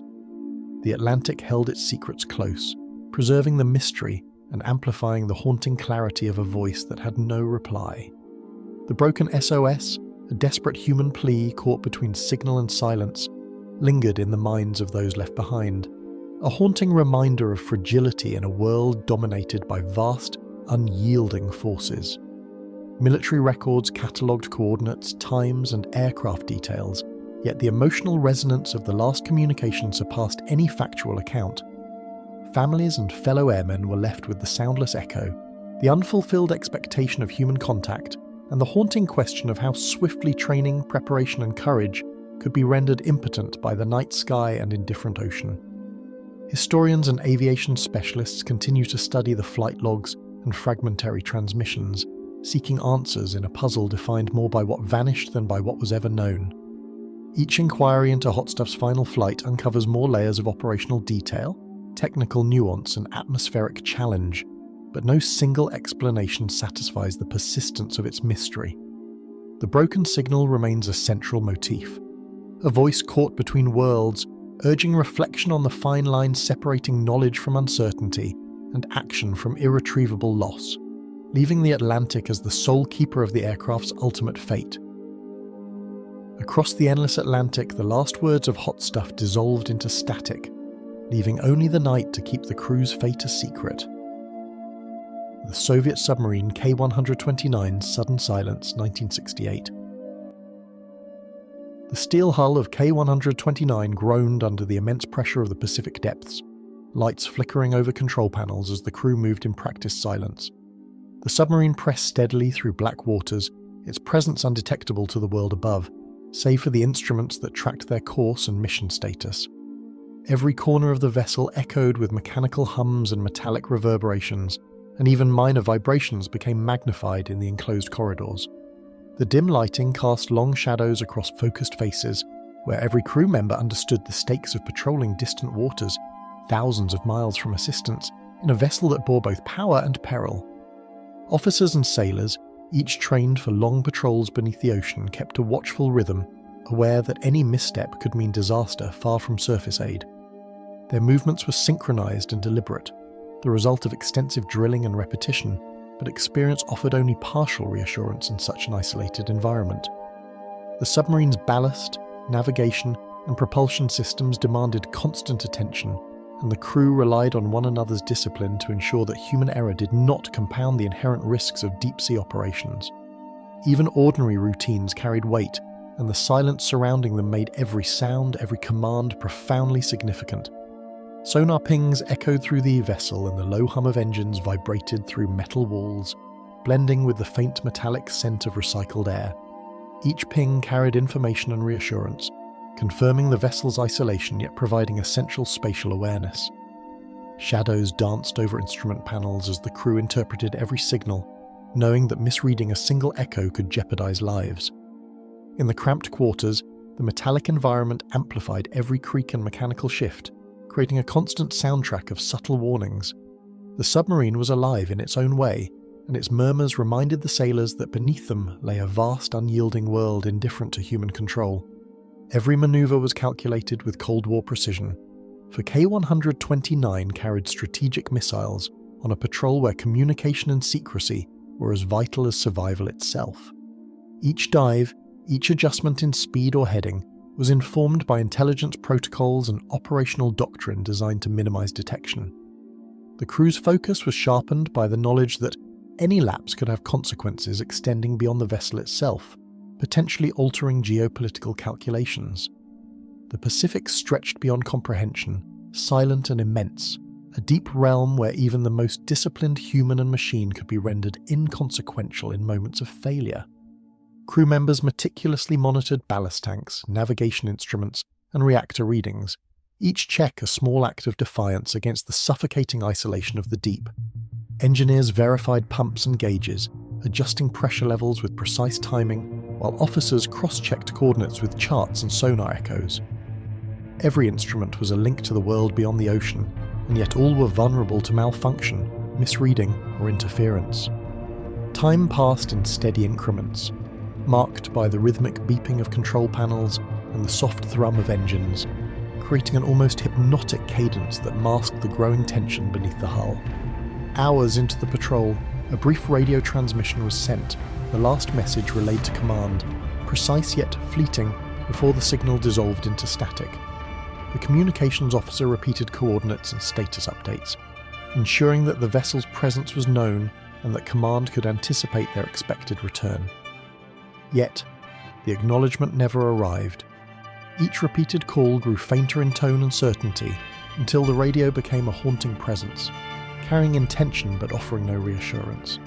The final SOS existed only as a fragment in the ether, a last trace of human effort before silence claimed the connection entirely.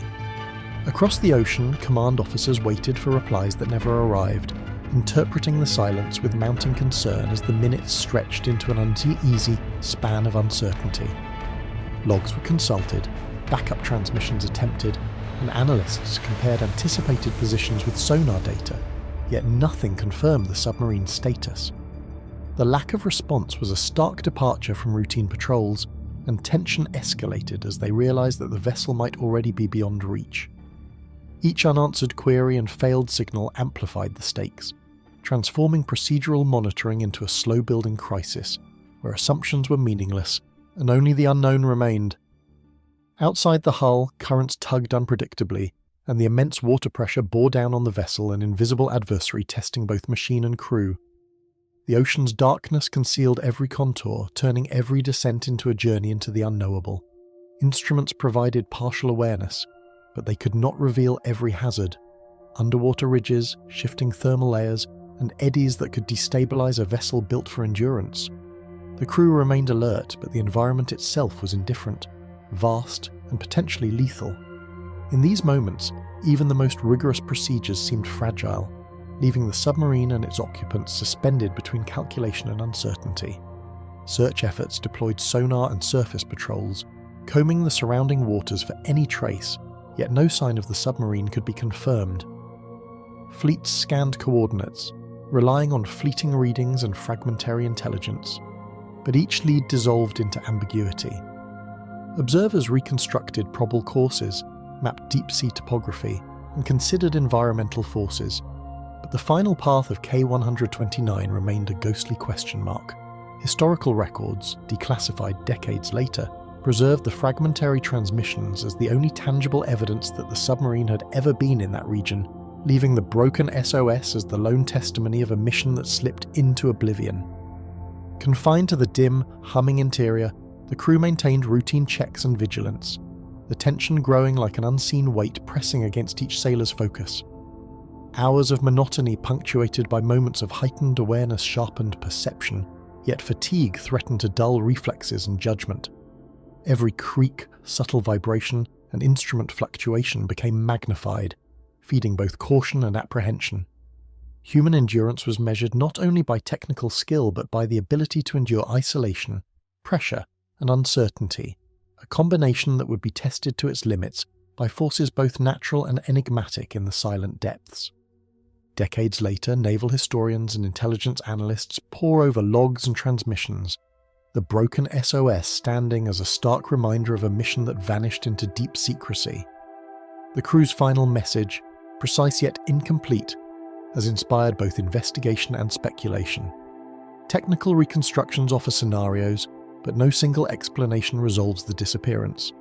K-129 exists now as a phantom of Cold War history, its silence preserved beneath fathoms of water, and its story survives only through echoes of metal, pressure, and a fleeting human plea lost to time.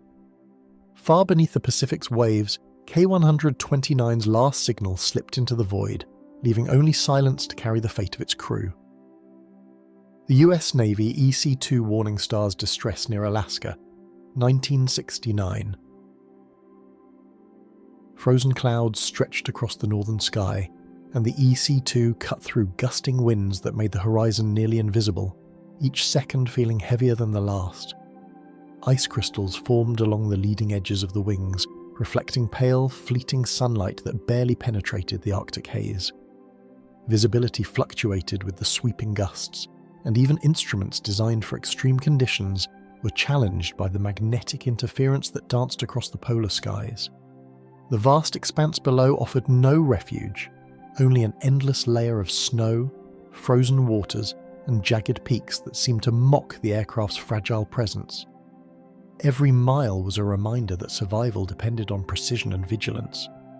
Inside the cabin, the radar and flight crew worked in precise coordination, eyes scanning instruments and readouts, aware that even minor oversights in these treacherous skies could prove fatal. Each crew member had trained for this mission, yet the Arctic offered a constant test of skill and nerve. The navigator adjusted calculations for wind drift, while the radar operator monitored for unknown objects or weather anomalies that could threaten the flight. The pilot maintained steady hands on the yoke, muscles tense beneath the uniform, every motion deliberate, every glance purposeful. Time felt suspended, measured not in minutes but in breaths and small corrections against relentless conditions. Sudden flurries of snow and sheets of ice-laden air buffeted the plane, distorting readings and forcing the pilots to adjust altitude and heading with painstaking care. Electrical systems flickered beneath the strain of cold and storm, and frost crept across instrumentation, blurring critical dials. Outside, frozen ridges and invisible thermal currents threatened stability, invisible hazards made more dangerous by the limited visibility. Crew members murmured routine checklists to one another, voices low and precise, each syllable carrying the weight of responsibility. Even minor distractions could cascade into disaster, and the crew moved with practiced precision, knowing that the Arctic's unpredictability demanded constant vigilance. Lights reflected off frost on the instrument panels, dials flickered under shifting currents, and the faint vibrations of engines reminded the crew that their machinery was their only lifeline above the frozen expanse. The hum of the turbines became a constant companion, a subtle pulse that measured both distance and time. Every gauge and meter required careful interpretation, each fluctuation weighed against prior readings to anticipate potential failures. Outside, the wind tore at the fuselage with relentless force, yet within the cabin, controlled movements and routine protocols maintained a fragile sense of order. Even minor deviations in altitude or heading could rapidly escalate into catastrophe in this desolate sky. A subtle vibration began to resonate through the fuselage, the hum of electronics faltering under electrical interference, hinting at problems that could escalate faster than human reaction could manage. The pilots exchanged quick glances, noting fluctuations in engine output and instrumentation. Ice buildup on external sensors may have contributed, and the radar screens flickered with distorted returns that were difficult to interpret. Crew members double-checked every control and cross-referenced every reading, yet the subtle, insidious signs of malfunction persisted. A growing unease settled over the cabin, the knowledge that environmental and technical factors could converge in unexpected ways, creating conditions that even the most trained personnel could not entirely control. In the midst of the storm and confusion, the crew sent their final radio transmission, concise and urgent, before the message was lost in static, leaving command with only fragments of their words. The words carried coordinates, a status check, and a plea for acknowledgement, but interference and distance reduced the message to intermittent fragments. Repeated attempts to re-establish contact failed, and the broken signal lingered for seconds that felt like hours. For those aboard the aircraft, the transmission was an act of necessity, a final tether to the outside world, yet for the listeners on the ground, it was a fleeting whisper lost amid Arctic interference, the last proof of human presence in the frozen expanse. Far below, Arctic monitoring stations tried to decipher the broken signals, repeating queries and scanning radar screens, but each attempt returned nothing more than silence and uncertainty. Analysts cross-referenced expected flight paths with weather data, but ice storms, magnetic fluctuations, and atmospheric disturbances hindered precise tracking. Each unanswered call intensified concern, and the lack of confirmation from the crew became an ominous echo across the command network. As hours passed without clarity, speculation began to fill the gaps, with no tangible evidence to confirm what had transpired in the northern skies. The final SOS remained an incomplete record, a haunting testament to an aircraft suspended between life and disappearance. Icy gusts and sudden magnetic interference caused instruments to waver, turning routine navigation into a perilous challenge where a single misjudgment could send the plane off course or into danger. The Arctic was both opponent and adversary, an environment that punished even minor lapses in attention or judgment. Frost obscured critical readings, wind shear distorted trajectory, and the faint hum of turbines carried vibrations that masked more subtle malfunctions. The crew's experience was their shield, yet it could only mitigate so much. The vast, indifferent expanse beneath them remained the ultimate arbiter, invisible and unrelenting, threatening to claim the aircraft in a moment of imperceptible miscalculation.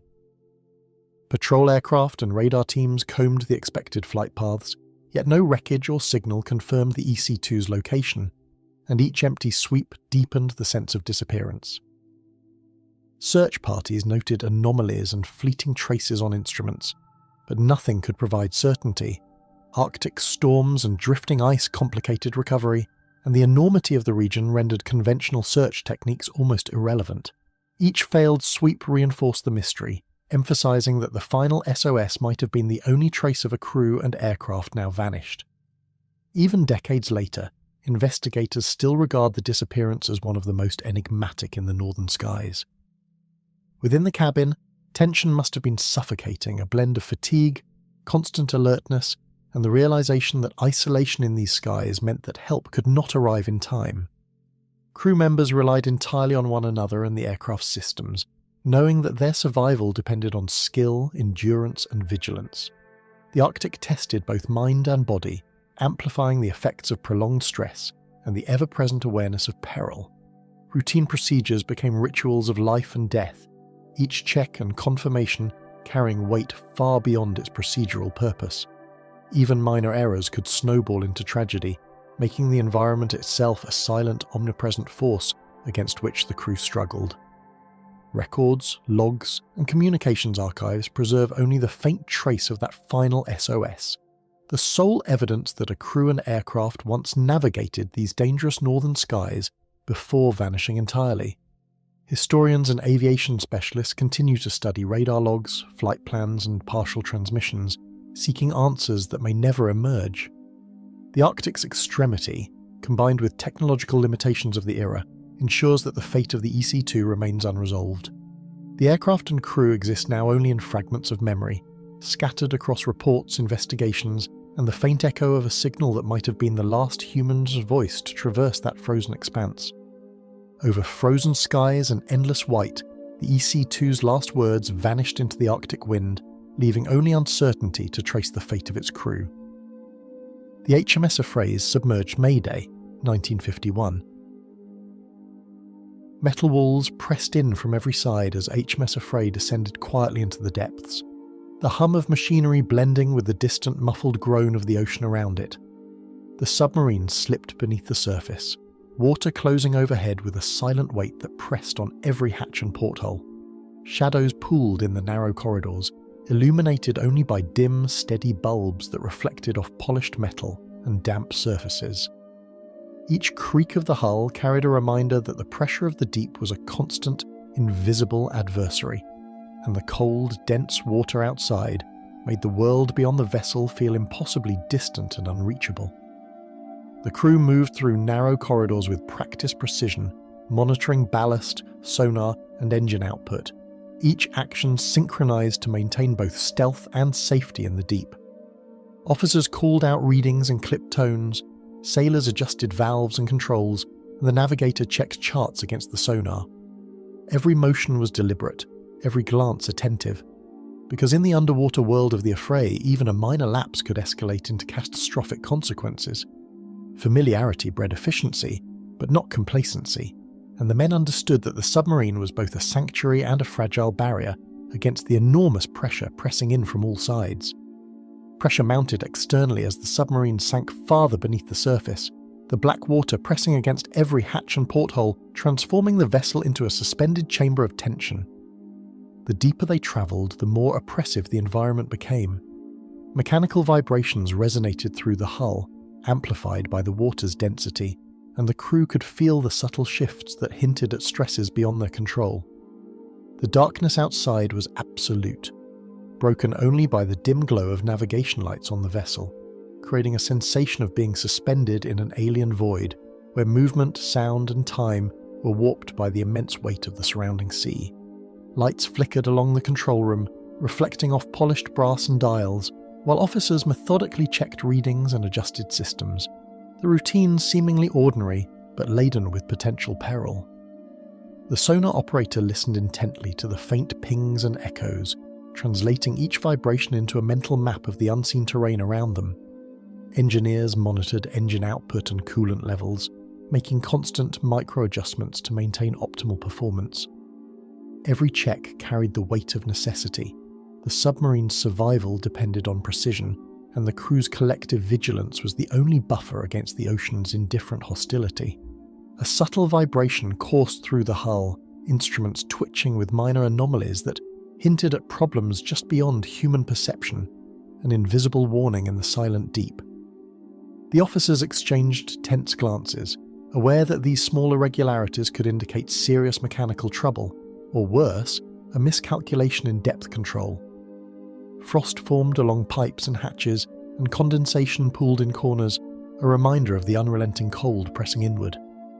Conversations in the control room became quieter, more deliberate, as if sound itself might provoke some hidden danger lurking outside the reinforced metal walls.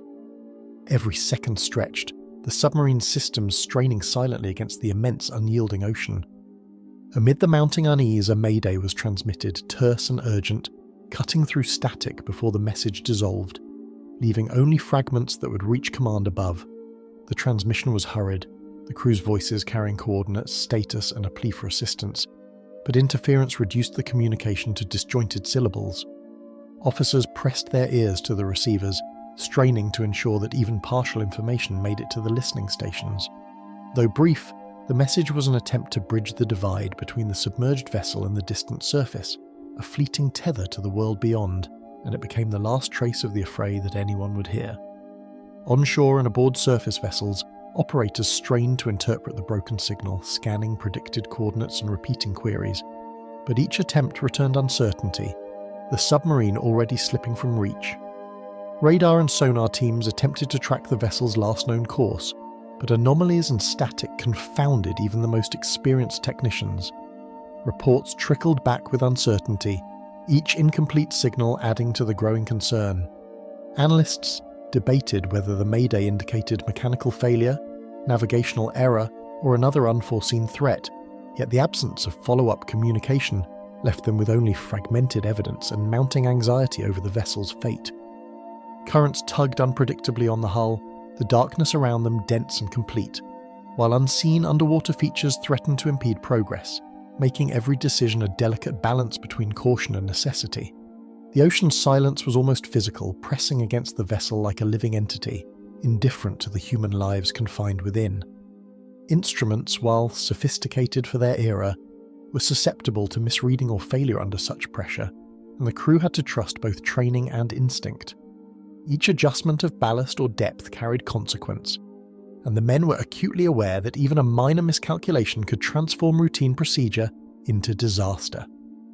Efforts to locate the submarine involved sonar sweeps, divers, and tracking of known patrol patterns, yet no physical trace emerged, leaving investigators only with the fading memory of a single, urgent call. Surface vessels scoured the expected route, dropping sonar buoys and scanning the ocean floor for anomalies, but the search revealed only vast stretches of empty water. Time passed, storms complicated further detection, and every unanswered question amplified the eerie mystery surrounding Affray. The absence of debris, of any human or mechanical footprint, left the final mayday as the sole tangible evidence of the submarine's existence in those deep waters. Confined to the claustrophobic interior, the crew faced a mounting pressure that was as much mental as physical, a constant awareness that isolation and depth could become inescapable in an instant. Every sound was amplified within the narrow metal corridors, and even routine creaks or the hiss of valves carried an unsettling weight. Tension built invisibly, pressing on the men as much as the ocean pressed on the hull. Awareness of the surrounding darkness, combined with the relentless hum of machinery, created a psychological landscape as unforgiving as the physical one in which each sailor's focus and endurance were tested to their limits. Records and incomplete logs persist as the only trace of Affray's fate, a ghostly testimony that continues to puzzle naval historians and investigators alike. Investigators pored over the technical specifications, mission details, and fragments of radio communication, hoping to reconstruct the final moments. Theories abound, from equipment failure to navigational misjudgment, yet none can fully explain the submarine's sudden disappearance. For decades, the Affray has remained a silent testament to the ocean's power and the fragility of human endeavour beneath its surface, and the faint final mayday endures as the only thread connecting the vessel to those who waited in vain above. The submarine's last mayday slipped into the ocean's vast darkness, leaving nothing but unanswered questions to mark its passage. The Argentine ARA San Juan's final report, 2017. The ARA San Juan glided through the South Atlantic, its hull slicing silently beneath the rolling swells as routine patrols continued under a sky mottled with shifting clouds. The submarine maintained a steady course, tracking a predetermined route and monitoring environmental readings, while the crew performed their daily routines. From the surface, the ocean seemed endless, stretching in every direction with a subtle menace that belied the vessel's calm, methodical operations. Despite the modern instrumentation and experienced crew, the water around the submarine held a quiet threat, a reminder that even advanced technology could not control the immensity of the sea. Within the submarine, sailors moved with practiced discipline, monitoring battery levels, propulsion systems, and navigation instruments, their movements precise and synchronized to maintain operational stability. Engineers adjusted panels and checked gauges, confirming that power output remained within safe limits. Officers issued terse reports and received quiet confirmations from the crew, each step part of a finely tuned sequence. The confined interior was orderly and calm, yet beneath the calm efficiency, a latent tension persisted, born of the knowledge that any small malfunction could escalate rapidly in the isolated underwater environment. Outside, the ocean was both vast and unpredictable, with hidden currents and sudden swells reminding even the most experienced crew that modern technology could not tame nature entirely. The surface was a mosaic of rolling waves and scattered clouds, masking the dangers lurking below. Even subtle shifts in temperature or unexpected underwater turbulence could interfere with navigation or affect battery performance. The crew relied on sonar and monitoring systems, but the sheer scale of the South Atlantic created a persistent sense of vulnerability, a reminder that beneath the hull, unseen forces could render the most controlled operations fragile. Sonar operators scanned for distant signals, while officers maintained routine checklists, exchanging quiet confirmations and recording each reading meticulously, as if order itself could stave off unforeseen danger. Each ping echoed through the hull, returning faint, ambiguous reflections that required interpretation and judgment. The navigation officer cross-checked charts, while the captain confirmed course adjustments, keeping meticulous track of time and speed. Within the enclosed environment, discipline and procedure became both reassurance and shield, providing a structured rhythm against the uncertainty of the ocean beyond the vessel's steel walls. A subtle warning light blinked on the control panel, indicating a minor battery malfunction, and engineers began diagnostic procedures, aware that even small failures could escalate rapidly in the enclosed underwater environment. The hum of machinery continued as technicians monitored voltage levels, battery temperatures, and electrical outputs. While the issue was initially manageable, the crew knew that submerged operations demanded immediate attention to avoid escalation. Each subtle fluctuation, however minor, carried the weight of potential catastrophe, and the submarine's silent descent into deeper waters amplified the sense that unseen dangers were never far away. A concise report was transmitted to headquarters, calmly noting the battery issue, and then silence followed, the message cutting off with no subsequent acknowledgement or response. The transmission carried precise technical details, battery compartment voltage, estimated remaining power, and procedural steps being taken. Yet the message was abruptly interrupted, leaving Surface Command with a fragmentary report that hinted at concern without full context. That truncated communication became the last trace of ARA San Juan, reaching the world above, a brief tether between the crew and those who monitored from afar, and it vanished as swiftly as it had appeared.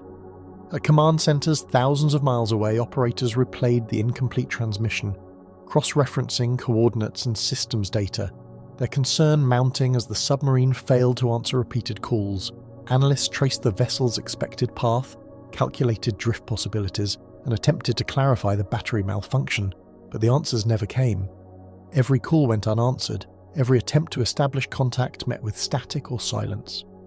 The absence of any further communication deepened the mystery, and even with modern equipment designed to detect anomalies, the submarine seemed to evaporate from monitoring systems in a way that defied expectation.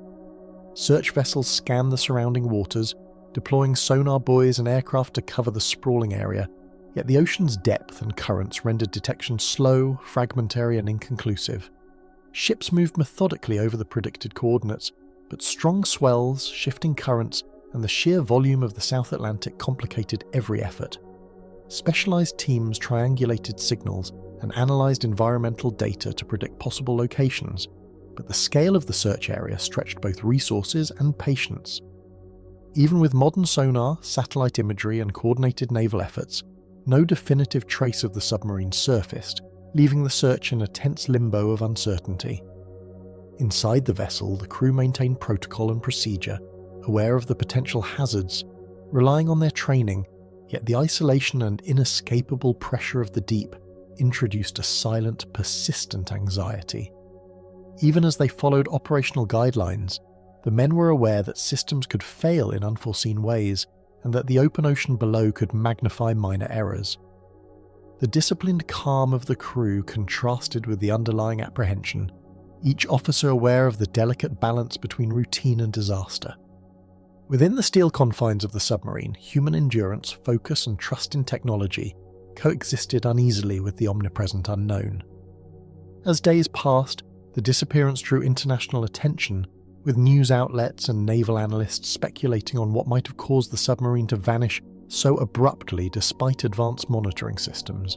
Headlines chronicled the uncertainty, while experts debated possible mechanical failures, navigational errors, or even environmental factors that could explain the loss.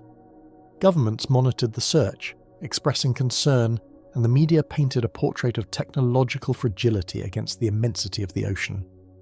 Public fascination was fueled not by combat or storm, but by the inexplicable nature of a vessel disappearing in a modern, well-equipped navy, leaving only a brief, incomplete message as evidence. Fragments of logs and the brief final report remain as the only record of ARA San Juan's last moments, a single trace that continues to puzzle experts and defy explanation. Investigators have pieced together timelines, technical specifications, and environmental data, but the final transmission remains the sole concrete evidence of the submarine's presence. Each fragment tells a story of calm procedural professionalism cut abruptly by silence, a reminder that even modern vessels are vulnerable to forces beyond human control. Historians, engineers, and naval experts alike have returned repeatedly to that final SOS, which endures as both clue and mystery. The ARA San Juan's final words vanished into the immense, restless South Atlantic, leaving no clue but the haunting silence of the deep. The Missing C-130, over the English Channel, 1969. The C-130 hummed steadily as it cut through pale morning clouds, every gauge and indicator monitored carefully, the crew's attention fixed on instruments rather than the world outside. At mid-altitude, the transport aircraft followed a well-defined route across the English Channel, its wings level against the subtle wind shear. Inside, the hum of engines blended with the quiet murmur of procedural communications. Though the flight was routine, the air felt charged with tension, the kind that comes from hours spent high above ground and water alike, reliant entirely on machinery, training, and the disciplined focus of the crew. Inside the cockpit, pilots and navigators worked in quiet coordination, hands moving over dials and switches with practiced precision, while loadmasters kept track of cargo and equipment, all operating under strict procedural discipline. Each crew member understood their responsibilities, and a subtle rhythm governed their movements, from course corrections to instrument checks. The radio officer monitored communications intermittently, while the navigator calculated drift and wind effects, ensuring the plane remained exactly on its planned track. Despite their calm demeanour, each member knew that even minor mechanical or navigational issues could escalate in the unforgiving airspace above the channel. Turbulence caused subtle jolts through the fuselage, and shifting winds forced constant adjustments to altitude and heading, reminding the crew that even routine flights required constant vigilance. Clouds scuttled across the horizon, and pockets of denser air produced slight vibrations in the cabin. The pilots adjusted the throttles, banking slightly to compensate for gusts, while navigators recalculated headings to account for deviations. Even in fair weather, the channel corridor could produce abrupt atmospheric shifts that demanded split-second decisions. The crew's awareness of these risks heightened the sense of fragility, every adjustment underscoring the dependence on skill, instruments, and luck. Radar operators scanned the skies for other aircraft, while navigators cross-checked flight paths, the measured routine providing both comfort and a fragile sense of security in the high-altitude environment. Communication with ground control was periodic but precise, and the officers logged readings meticulously. Instruments displayed steady altitudes, headings, and airspeeds, offering reassurance to those trained to trust numbers above instinct. Yet beneath the calm routines, a quiet tension persisted, a shared understanding that aerial operations are never fully immune to unpredictable anomalies, whether mechanical, environmental, or a combination of both. A blinking warning light drew the crew's attention, signalling a minor but potentially escalating system issue, prompting engineers to begin diagnostic checks while maintaining calm control of the aircraft. Technicians toggled switches and monitored panels, noting fluctuations in electrical output and fuel flow, but nothing immediately catastrophic appeared. Even a small irregularity, however, was treated with care, because in the narrow confines of mid-channel airspace there was no margin for error. Each crew member executed checklists carefully, aware that any misstep could compromise both safety and communication with ground command. An urgent clip transmission burst through the radio, the crew reporting the anomaly, then silence immediately followed, leaving the aircraft's final words suspended in the static-filled air. The SOS was brief but precise, noting a technical problem that required attention without revealing the full extent of the situation. Moments later, attempts to clarify or repeat the message met only static. That truncated communication became the last known contact, a fleeting thread connecting the aircraft and its crew to the outside world, before vanishing entirely from all radar and voice channels. Controllers on the ground replayed the partial transmission, initiating repeated attempts to re-establish communication, while radar traces slowly faded, leaving the plane's position uncertain. Operators consulted maps, comparing projected flight paths against the final detected coordinates. Alerts were raised, and a coordinated response was initiated, yet every attempt to pinpoint the aircraft's location only highlighted the challenge of tracking a plane in high-altitude, variable weather conditions. As moments stretched into hours, the incomplete SOS became the anchor of concern, the single clue anchoring the unfolding mystery. Search teams deployed from nearby airfields and naval units, coordinating flights and surface patrols, yet poor visibility, weather, and dense maritime traffic complicated the effort to locate the missing aircraft. Pilots scanning the channel from above reported only haze and intermittent cloud cover, while ships moved carefully through shipping lanes, aware that heavy traffic could mask signs of the missing plane. Radar sweeps, visual searches, and sonar efforts yielded little, and as the hours passed, the aircraft's disappearance began to take on the weight of a puzzle with no immediate solution, each failed attempt amplifying the uncertainty surrounding the C-130.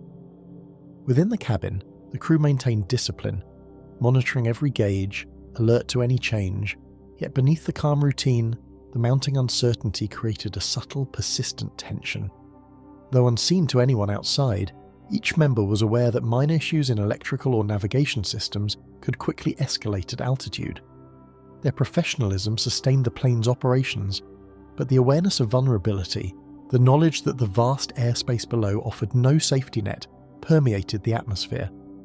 Every adjustment to instruments and controls carried significance, and every silent second without communication magnified the sense of isolation in flight. Reports of the disappearance quickly reached national attention, prompting official statements, speculation, and concern over a routine transport mission that seemed to vanish into the sky without warning. Media outlets described the perplexing sequence of events: a short SOS followed by silence, radar traces fading, and search operations hampered by weather and maritime traffic. Analysts debated mechanical failure, possible navigation errors, or even atmospheric anomalies. The story captivated public attention not because of combat or storm, but due to the sheer abruptness and inexplicability of a modern aircraft disappearing under monitored conditions, leaving the SOS as the only tangible evidence. Partial radar traces and the truncated SOS remain the only record of the flight, leaving analysts, investigators, and historians to reconstruct the final moments of a C-130 that simply disappeared. Every piece of information, from electrical readings to minor communications before the last transmission, has been scrutinized repeatedly, Yet despite modern technology, the exact circumstances surrounding the aircraft's vanishing remain unresolved. Investigators continue to rely on fragments of data, the incomplete SOS, and the timeline leading up to the disappearance to piece together a sequence that offers few answers and many questions. High above the channel, the aircraft's last message hovered unanswered, a fleeting signal suspended between certainty and the unknown. The French military Noratlas and its final Mediterranean call, 1968. Sunlight glinted off the Noratlas fuselage as it maintained steady altitude over the Mediterranean, every instrument monitored with meticulous care, while a routine flight suddenly bore the weight of an urgent SOS. The air was calm, and from a distance the plane appeared to glide effortlessly, yet within the cockpit the crew's focus was absolute. Each gauge, dial and monitor told a story of mechanical harmony or subtle deviation. In a mission meant to be routine, every second carried significance, and the presence of a single urgent call hinted at a moment that would soon fracture the calm.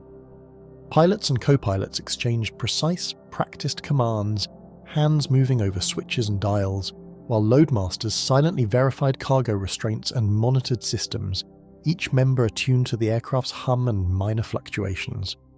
Procedures were executed with automatic precision, yet attention never waned. Navigators whispered course corrections to the pilot, technicians noted instrument readings, and radio operators listened intently for routine updates from ground stations. This orchestrated rhythm maintained a fragile sense of control, a discipline that the Noratlas relied upon to traverse the open Mediterranean expanse safely. Thermal pockets shifted beneath the wings, causing subtle turbulence that reminded the crew that even midday flights over calm waters could be unpredictable, while drifting clouds cast fleeting shadows across the cockpit panels. Light and shadow played across instrument faces, briefly obscuring readings and forcing momentary adjustments. The aircraft jostled ever so slightly, and hands moved instinctively to stabilize the plane.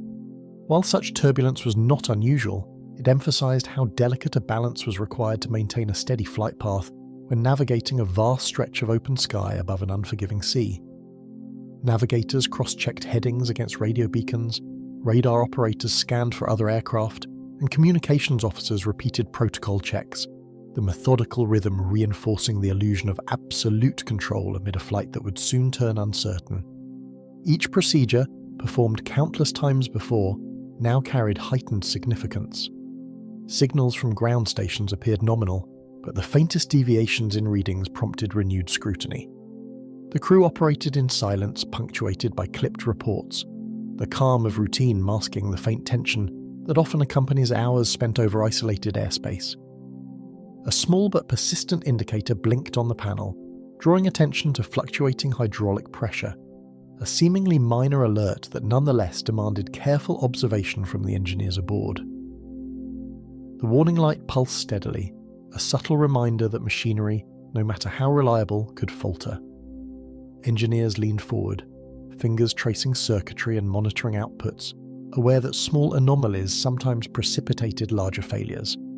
The balance between normal flight operations and unforeseen complications was delicate, and the crew's expertise became the only buffer against potential disaster.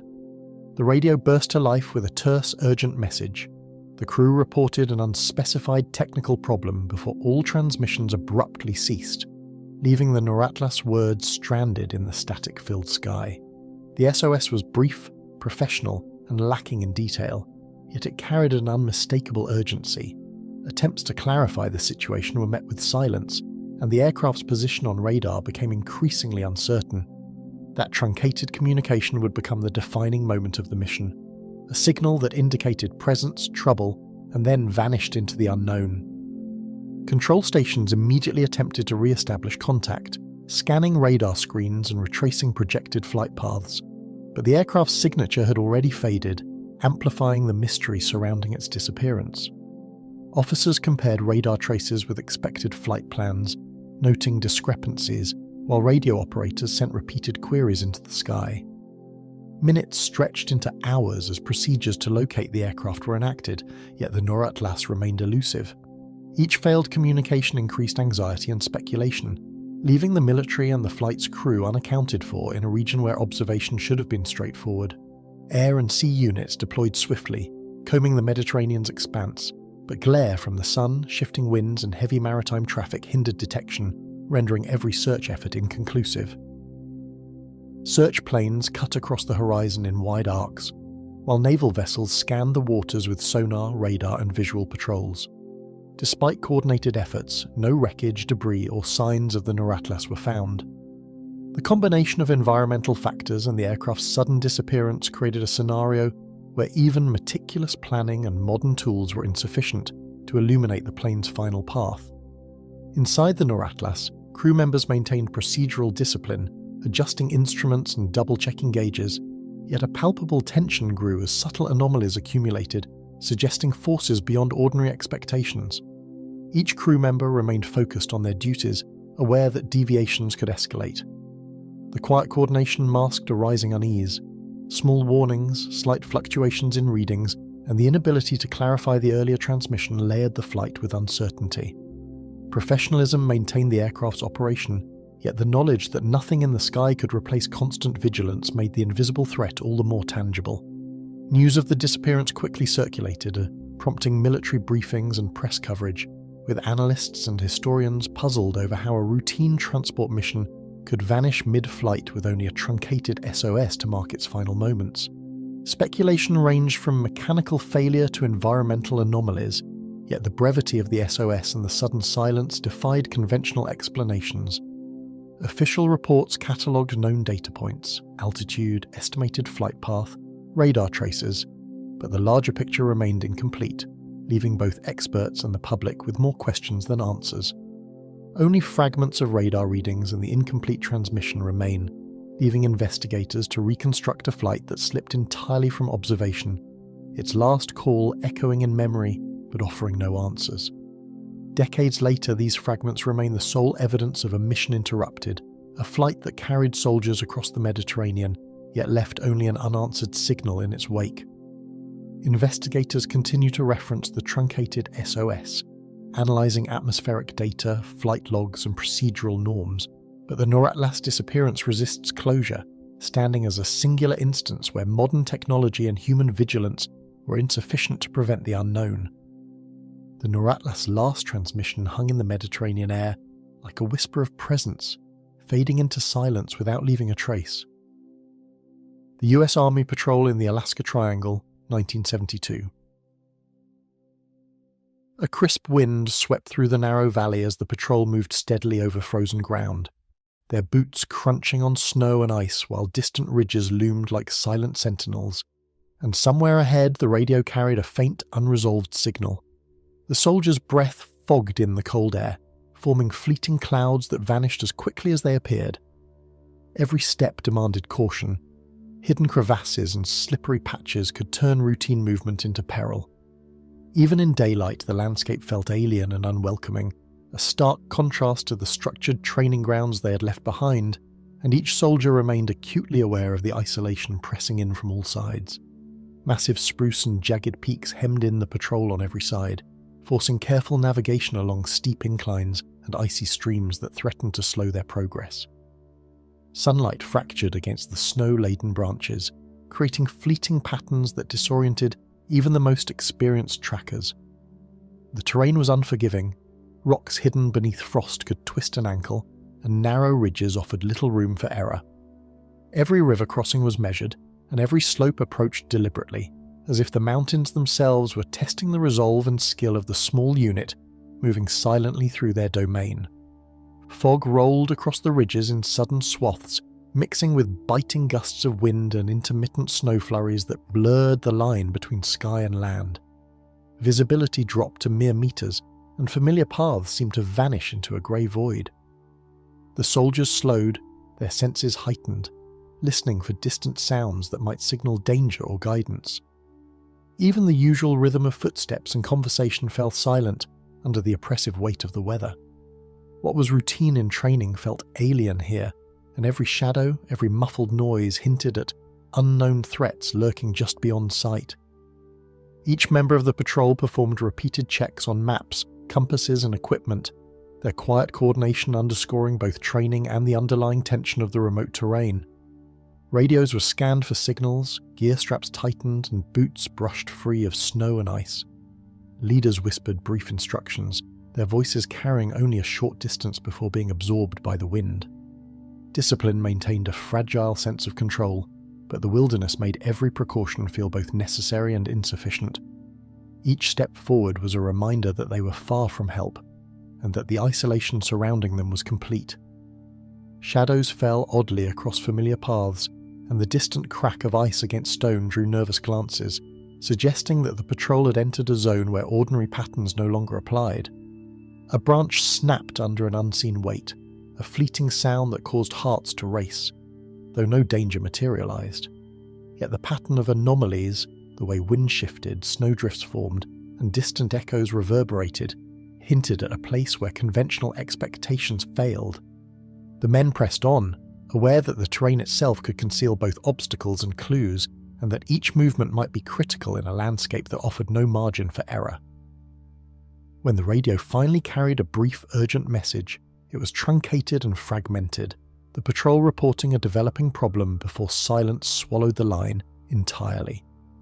The words were clipped and hurried, leaving only fragments for command to interpret, coordinates, a terse mention of difficulty, and then nothing. Attempts to respond met only static, as if the wilderness itself had intercepted the signal. This fleeting communication, the sole marker of their predicament, left an impression of immediate danger and incompleteness, a haunting reminder that their situation had escalated beyond the reach of ordinary procedures or reassurance. Command stations attempted to re-establish contact immediately, cycling through frequencies and scanning coordinates, but only static and fleeting interference replied to their calls. Officers compared the reported locations to expected patrol routes, calculating drift and time intervals, but discrepancies mounted with each passing hour. Anxiety grew as the absence of response clashed with the known capabilities of the soldiers and their equipment. Radio operators adjusted antennas, checked for atmospheric interference, and repeated messages. Yet the Alaska wilderness absorbed every attempt at connection, offering no answer beyond the occasional faint, untraceable blip. Helicopters and ground units were dispatched to the rugged terrain, yet dense forest, snow-laden slopes, and intermittent fog hampered every effort to locate the missing soldiers. Crews scanned valleys and ridges moving in systematic patterns, but the landscape thwarted detection at every turn. Even when footprints were discovered, they vanished abruptly, buried by drifting snow or lost in rocky passages. Each search reinforced both the urgency and the uncertainty. The environment could conceal a group of trained soldiers as effectively as it could a single lost hiker, and time itself worked against the rescuers in the harsh cold. Previous disappearances in the Alaska Triangle, some decades old and similarly unexplained, surfaced in reports, lending the region a reputation where even well-prepared units could vanish without warning. Cases of missing patrols, solo hikers, and aircraft underscored the territory's unpredictability. Analysts noted patterns in wind currents, magnetic anomalies, and sudden weather shifts that could disorient even the most experienced personnel. Historical context framed the patrol's disappearance as part of a broader, unsettling phenomenon, suggesting that the land itself had claimed others before and might again, leaving investigators both fascinated and frustrated by the enduring mystery. Military briefings, analyst commentary, and partial radio logs offered possibilities, from sudden weather shifts to navigation errors, but no theory resolved the abrupt loss of the patrol. Documents circulated internally, sometimes declassified decades later, revealing only fragmented data, expected checkpoints, brief transmissions, and terrain assessments. Each theory had merit and limitation, leaving a spectrum of plausible scenarios but no definitive conclusion. The tension between known facts and unexplainable absence created a narrative that refused resolution, emphasizing that even with modern methods, some incidents elude clarity. The evidence that remained, footprints, equipment fragments, and the last fleeting transmission, offered threads for investigation, yet the wilderness seemed to reclaim all traces, leaving a puzzle that endures. Investigators catalogued what could be recovered, from snowmelt-altered prints to partially buried supplies, but the patrol's final location and fate remained unknown. The interplay of human effort and natural forces rendered the disappearance both tangible and ethereal, a case that continues to challenge understanding and imagination. In the vast expanse of the Alaska Triangle, the boundary between survival and vanishing remains razor-thin, haunting all who study the incident. The patrol's last message drifted through the frozen valleys, swallowed by silence where men vanished without a trace. The Australian HMAS Sydney's last wartime signal, 1941. A cold dawn broke over the southern waters as HMAS Sydney sliced through gentle swells, its decks alive with crew preparing for the day, and somewhere amid the routine chatter, a brief radio signal would soon become the ship's last. The cruiser's presence was a reassurance to the nearby merchant convoy it escorted, a shield against the lurking threats of the Indian Ocean. Sailors checked charts and instruments, while officers reviewed patrol orders, unaware that a short routine transmission would mark the final trace of the vessel that had served Australia with distinction. The cruiser's steel hull gleamed under the rising sun, while sailors moved through carefully rehearsed drills, checking guns, lifeboats and navigation equipment, their discipline masking the unease of wartime duty. Officers paced the bridge, monitoring compass readings and engine output, and below deck the hum of engines and distant chatter blended with the occasional creak of bulkheads.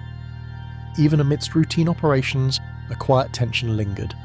The vast open sea offered no sanctuary, and each man knew that a single misstep or misfortune could mean total catastrophe in these waters.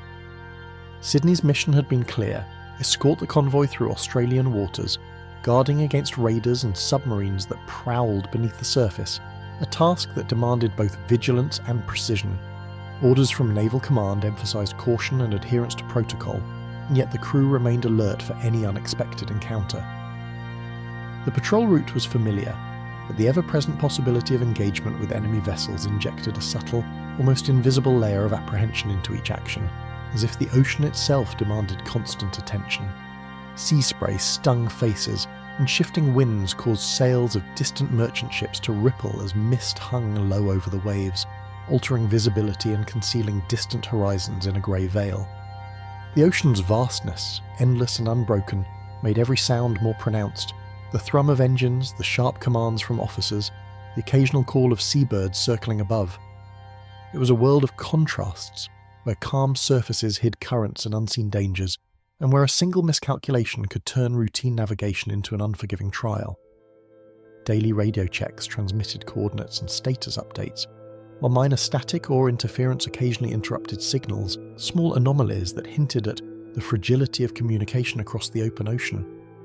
Operators logged each transmission carefully, their hands steady on dials and switches as the hum of the receiver filled the room. Though no overt warnings were issued, each interrupted signal drew subtle attention, a reminder that even routine communications carried risks, and that one brief message could become the last word ever heard from a vessel traversing such a remote expanse. When the ship sent its final wartime transmission, the words were crisp, deliberate, and truncated, carrying only essential information before the signal was cut short, leaving listeners with an abrupt void. The message reached Naval Command without error, but it contained no hint of the unfolding events that would immediately follow.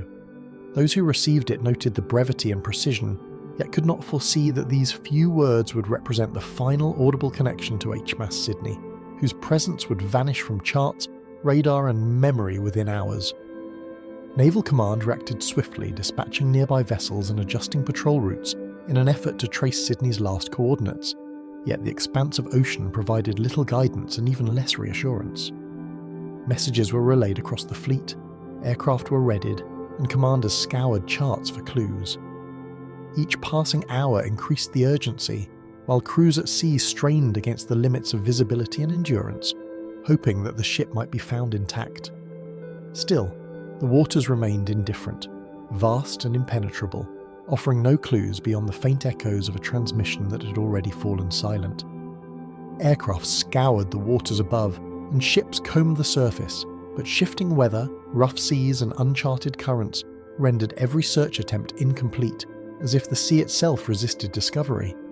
Crews called out over static-filled radios, sweeping the horizon with binoculars, yet the search revealed only empty water and debris washed by tides. Every manoeuvre seemed to emphasize the scale of what had been lost, and the enormous distances to be covered magnified the challenge, leaving those who sought answers increasingly aware of the ocean's capacity to conceal its secrets. It was later established that Sydney had confronted the German raider Cormoran, but the precise moments following the final signal remained obscured, leaving only fragmented logs and survivor reports to hint at the encounter's ferocity. The raider's own records describe the engagement in partial detail, but discrepancies and gaps persist, creating ambiguity over timing, locations, and sequence. Despite diligent historical research and post-war analysis, the exact events following Sydney's last transmission elude definitive reconstruction, and the abruptness of the silence continues to fuel speculation and unanswered questions among historians and naval enthusiasts alike. Memorials and naval archives preserve the names of every crew member, yet official investigations could not resolve the exact sequence of events, and questions linger about what the ship's final signal truly signalled. Commemorations honour the sacrifice of nearly 650 men, and efforts to locate wreckage continue to this day, highlighting both the emotional and historical weight of the loss. In the end, Sydney represents more than a military asset. It embodies the enduring mystery of disappearance at sea, the tension between human endeavour and the vast indifferent expanse of the ocean, and the fragile nature of communication across that void. Even decades later, the vast waters where Sydney vanished continue to withhold answers, the silence of the sea weighing heavy over the ship's remembered route and the men aboard. The questions surrounding the final signal, the moments of engagement, and the fate of those who served remain unresolved, preserved in archives, memorials, and the memory of a nation that lost one of its proudest vessels to the deep. Each year, historians and divers attempt to uncover traces, yet the sea offers only patience and mystery endures. The HMAS Sydney's last transmission disappeared into the Southern Ocean, leaving a quiet expanse where history itself seems to hesitate.